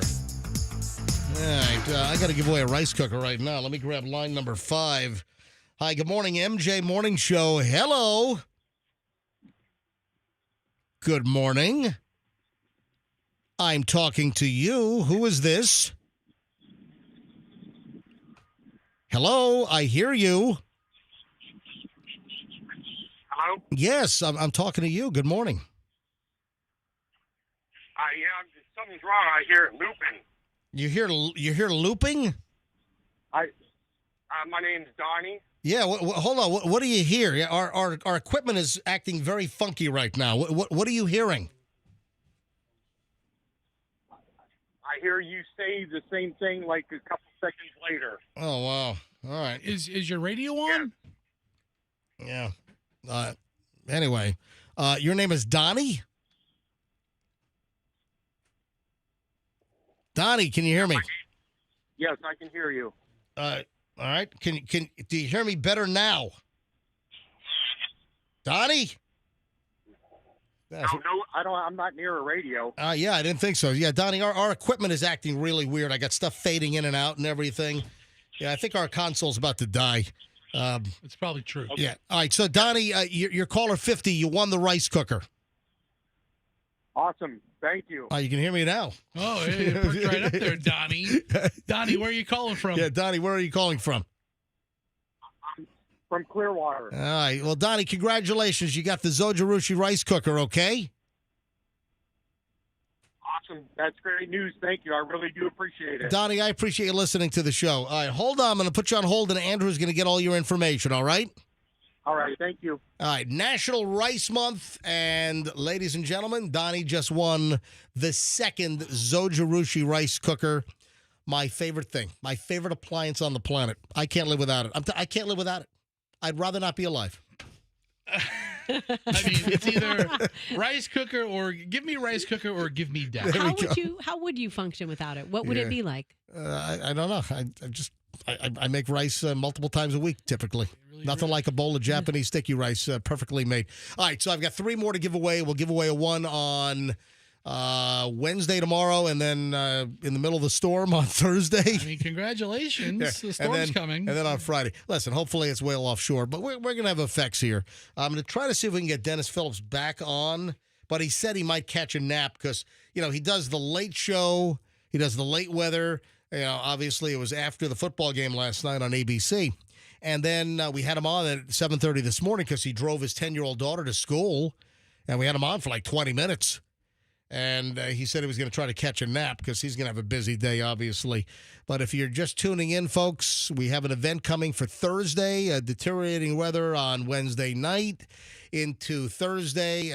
We could have tropical storm force winds. And this is with the model showing it remaining, 100-plus miles offshore.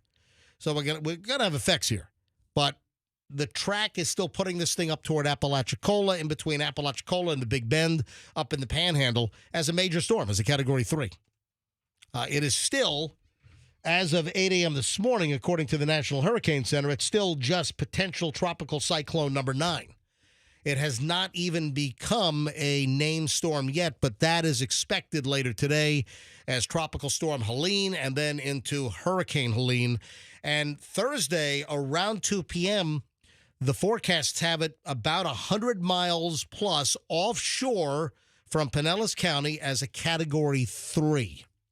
But the wind field is going to extend. You're going to have, up to hurricane force, gusts that will occur along our coast, Manatee into Pinellas, into Pasco, Hernando, and even into, it looks like even potentially western Hillsborough County will get some of the heavy-duty gusts. Wow. Yeah, so the wind field is very, very large.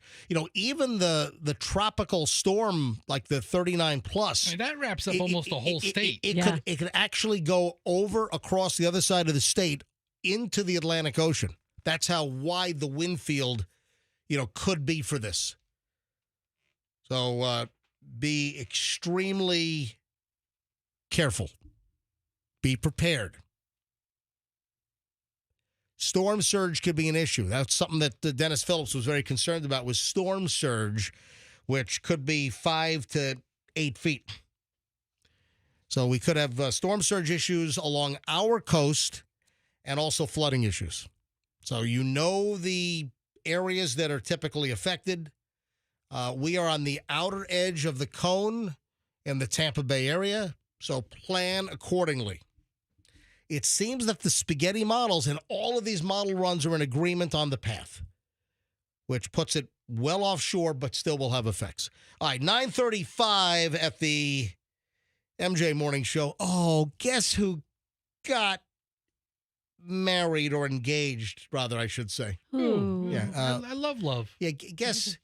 Let me give you a hint. So this is a little bit of a quiz. Not married yet. They got engaged. Guess who got engaged? And my hint would be, I guess he called her. Oh, that doesn't. Lionel Richie? You're. Yeah, that's nice. That's nice. He just called to say he loved her. And now they're engaged. I got to be honest here. You're kind of barking up a fairly good tree. It's not Lionel Richie. All right, phone. So somebody who sings a song about a phone. So this guy clearly called her, and now they're engaged. Rick Springfield is married to a girl named Jenny? No, what? Jenny. That's not Rick Springfield. Well, who sings that song? 8675309 was Tommy Two-Tone. That's not Rick Springfield. Okay, fine. I'll redact that joke. What kind of you work on an 80s and 90s station? What's the matter with you? I work on a talk morning show. Okay, I don't care that we play a song. All right, come on. So I guess he called her is your hint. Is it like a T-Mobile commercial, like someone who stars in commercials? No. Can you play the song? What? Can you play the song? I can. I have the hook. All right. Would you like to hear it? I would. Cole Mardson Grief Neal. Okay. That's his name. Cole Mardson Grief Neal. Also known as Cole MGN. Just kind of shorten things up a little bit. So good for her. Yeah. Do you know that she is 38 years old now, and she announced yesterday that she's engaged? So, the minute I saw that, well, obviously, call me maybe. It wasn't maybe. He called. So she's a bona fide one-hit wonder, right? That would be yes. And you're not gonna believe this.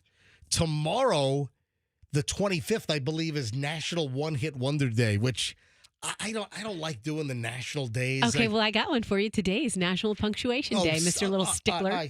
Stop. Hey, I thought you'd want to know that. No, you can go why? out throughout the day to correct people for their punctuation. Oh, you do that every day. That's right. I don't like. You don't need a day to do that. I don't like the national days. Since it is National One Hit Wonder Day, tomorrow, I wouldn't be mad if tomorrow we went over a list of some of the biggest ones, because every year, I learn new ones and it surprises me. And I like the same way I didn't know Tommy Two-Tone sang Jenny. I mean, listen, it's something. Yeah. Do you know, MJ, what Carly Rae Jepsen is most famous for, especially here in Tampa, the Tampa Bay area?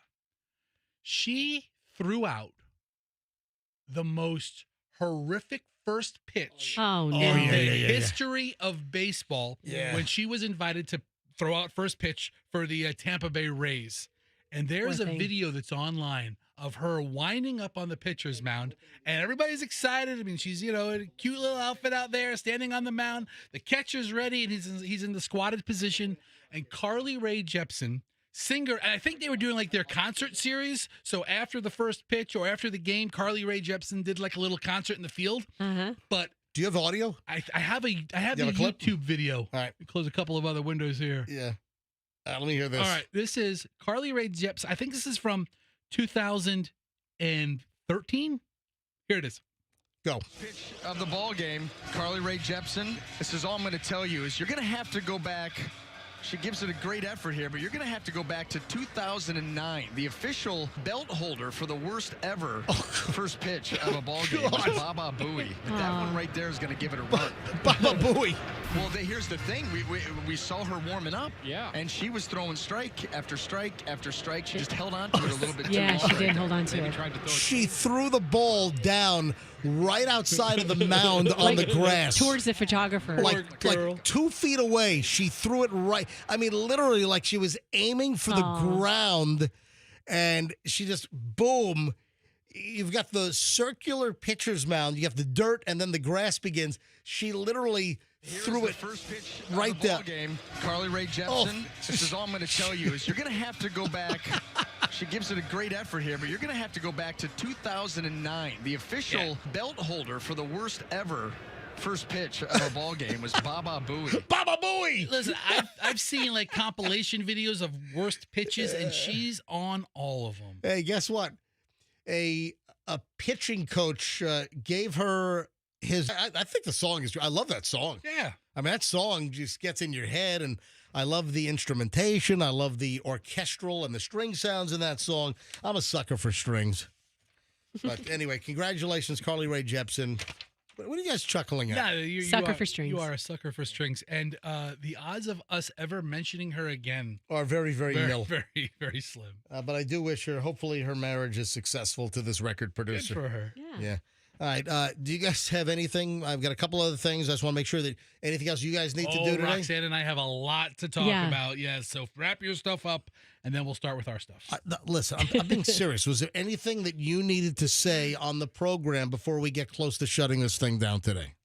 Just my little note that I sent you guys last night about Friday. I'm gonna have to buzz out early. Nobody responded to. I got no note. You on didn't that. get the You note? didn't get that note? You didn't get the big news? I did not get that. I don't think Fester got it either. No, I got the big news. I know exactly what it is. Yeah.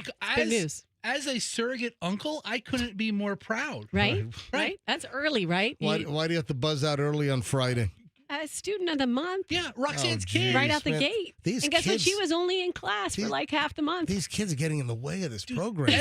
So what time do you have to buzz out of here early I don't know. on Friday? I just know her ceremony is sometime on Friday, so I'll buzz out. Yeah, I'll call you guys. Evelyn Jade. Her ceremony's at 1 p.m. I got to buzz out at 7:30. She has to do hair and makeup. Got to go liquored up prior to the. Listen, she missed like 2 weeks in September and For still the made cruise. Student of the Month. That's awesome. How about that? The kid goes on a Disney cruise in the middle of the month. In the middle of school, after been back to school for 1 month, and you go on a Disney cruise, and the kid's student of the month. And I love how you give me a hard time on that, MJ, being is that we can't take vacation during spring break because you like to go the week before. Yeah. So listen. You can take off whenever you want. All that's changing this year. Hey, there is another one of these stupid time traveler pictures that's making the rounds yesterday, and these pop up. There was a picture from like 1930s, and people said, "Oh, look at this guy. He has a cell phone," and he's like holding a cell phone. It wasn't. The latest is an image from 1941, and people are saying that this little boy is holding an iPad. In a picture, there's a line of kids. A child in 1941 appears to be holding an iPad. No, it's not. The picture was taken by the Farm Security Administration photographer Edwin Roskam, and he captured a group of people waiting in line to enter a movie theater on the south side of Chicago. You know the south side of Chicago? Right. Yeah. It's the baddest part of town. Oh, yeah. You got to be tough. And if you go down there, you better beware of a man named... You don't know? No. I know. No, take us. Leroy Brown. Leroy Brown. Leroy Brown. The On the baddest south man side in the of whole damn Chicago. town. Yeah. Yeah. Meaner than a junkyard dog? Yeah. I'm looking at the picture. Where's Yeah. the iPad? All right, so look at the kid, the Oh, far right. The first one? Yeah. So people are saying he's holding an iPad. It's the first kid in line, and Okay, there's an Apple logo on it. Look right there in the middle. There's not an Roxanne, right, look at this so, kid. all right, Look at the first kid. Tell me that's not an iPad. What? It's not an Apple logo. It's some kind of circular logo on a book. It's some type of portfolio or a book. It is. People are saying that. Oh, look, there's an Apple logo, and he's holding an iPad case. He's not. You can, if you look, and I zoomed in, it's too thick. And if you look at the back, it's a binding, and you can see like the gap. It is not an iPad. Right. iPads were thicker back then. Yes. Maybe it is. Maybe it is. It is not. But it's another one of these, oh, man, have you seen it's a time traveler that was with an iPad in line back in 1941 outside of a theater on the south side of Chicago. No, it's not. Every time I see pictures of anybody from the 20s, 30s, and 40s, I can't believe how well they dressed. I can't get my kid to put on a clean T-shirt, and here's a line I know. 40 kids in suits and, Very and proper. dresses. They all look like they're in their Sunday best. Right? They got top hats. Top hats. And these are kids like, what, 11, 12, maybe 10? 11, yeah. All dressed for the theater. What happened to us? I mean, Yeah, right? everyone used to dress up and look great, and now we're a bunch of bunch of slobs. I saw videos of like when the airline started I'm and a everybody slob. dressed in suits to ride on the planes. It wasn't that long. I mean, it was a long time ago, actually. But when I was in my early 20s and I would go on my accounting trips, I wore a suit to go to the airport. Isn't that weird? That's how old I am. Now you wear leggings and flip-flops. Andrew, Fesser's got the Reddit thread up. If you can grab that and put it up on As Heard on the MJ Morning Show on mjmorningshow.com. Or you can just do a search for 1941 photo. Time traveler. Time traveler, kid holding iPad. And you can find it online. New York Post has it. Daily Mail has it. Reddit has it in a whole discussion. It's all over the place. All right, before we get out of here, let's give away some Rocky Horror Picture Show tickets. So the Rocky Horror Picture Show is going to be shown at the Mahaffey Theater on October 3rd at 8 p.m. because it's the 49th anniversary tour of the Rocky Horror Picture Show. And you can go. And you know who's going to be there? Patricia Quinn, who is the original Magenta from the Rocky Horror cast, will be at the Mahaffey. Let's go with caller 21 right now, 800-990-1047. 800-990-1047 if you'd like to go see the Rocky Horror Picture Show and see one of the original cast members. So good luck. 800-990-1047. Caller 21. Pay attention to the weather forecast all throughout the day. We will have Dennis Phillips on again tomorrow morning. We'll have a much clearer picture on track. Just be prepared. We're going to have wind here. We're going to have rain here. We're going to have flooding and surge here. But this storm is supposed to be a Category 3, a major storm, 100-plus miles off our shore, but still affects. Got you fully covered here on the MJ Morning Show on Q105. Have a great day, folks, and we'll see you back here tomorrow. And do me a favor, let's be careful out there.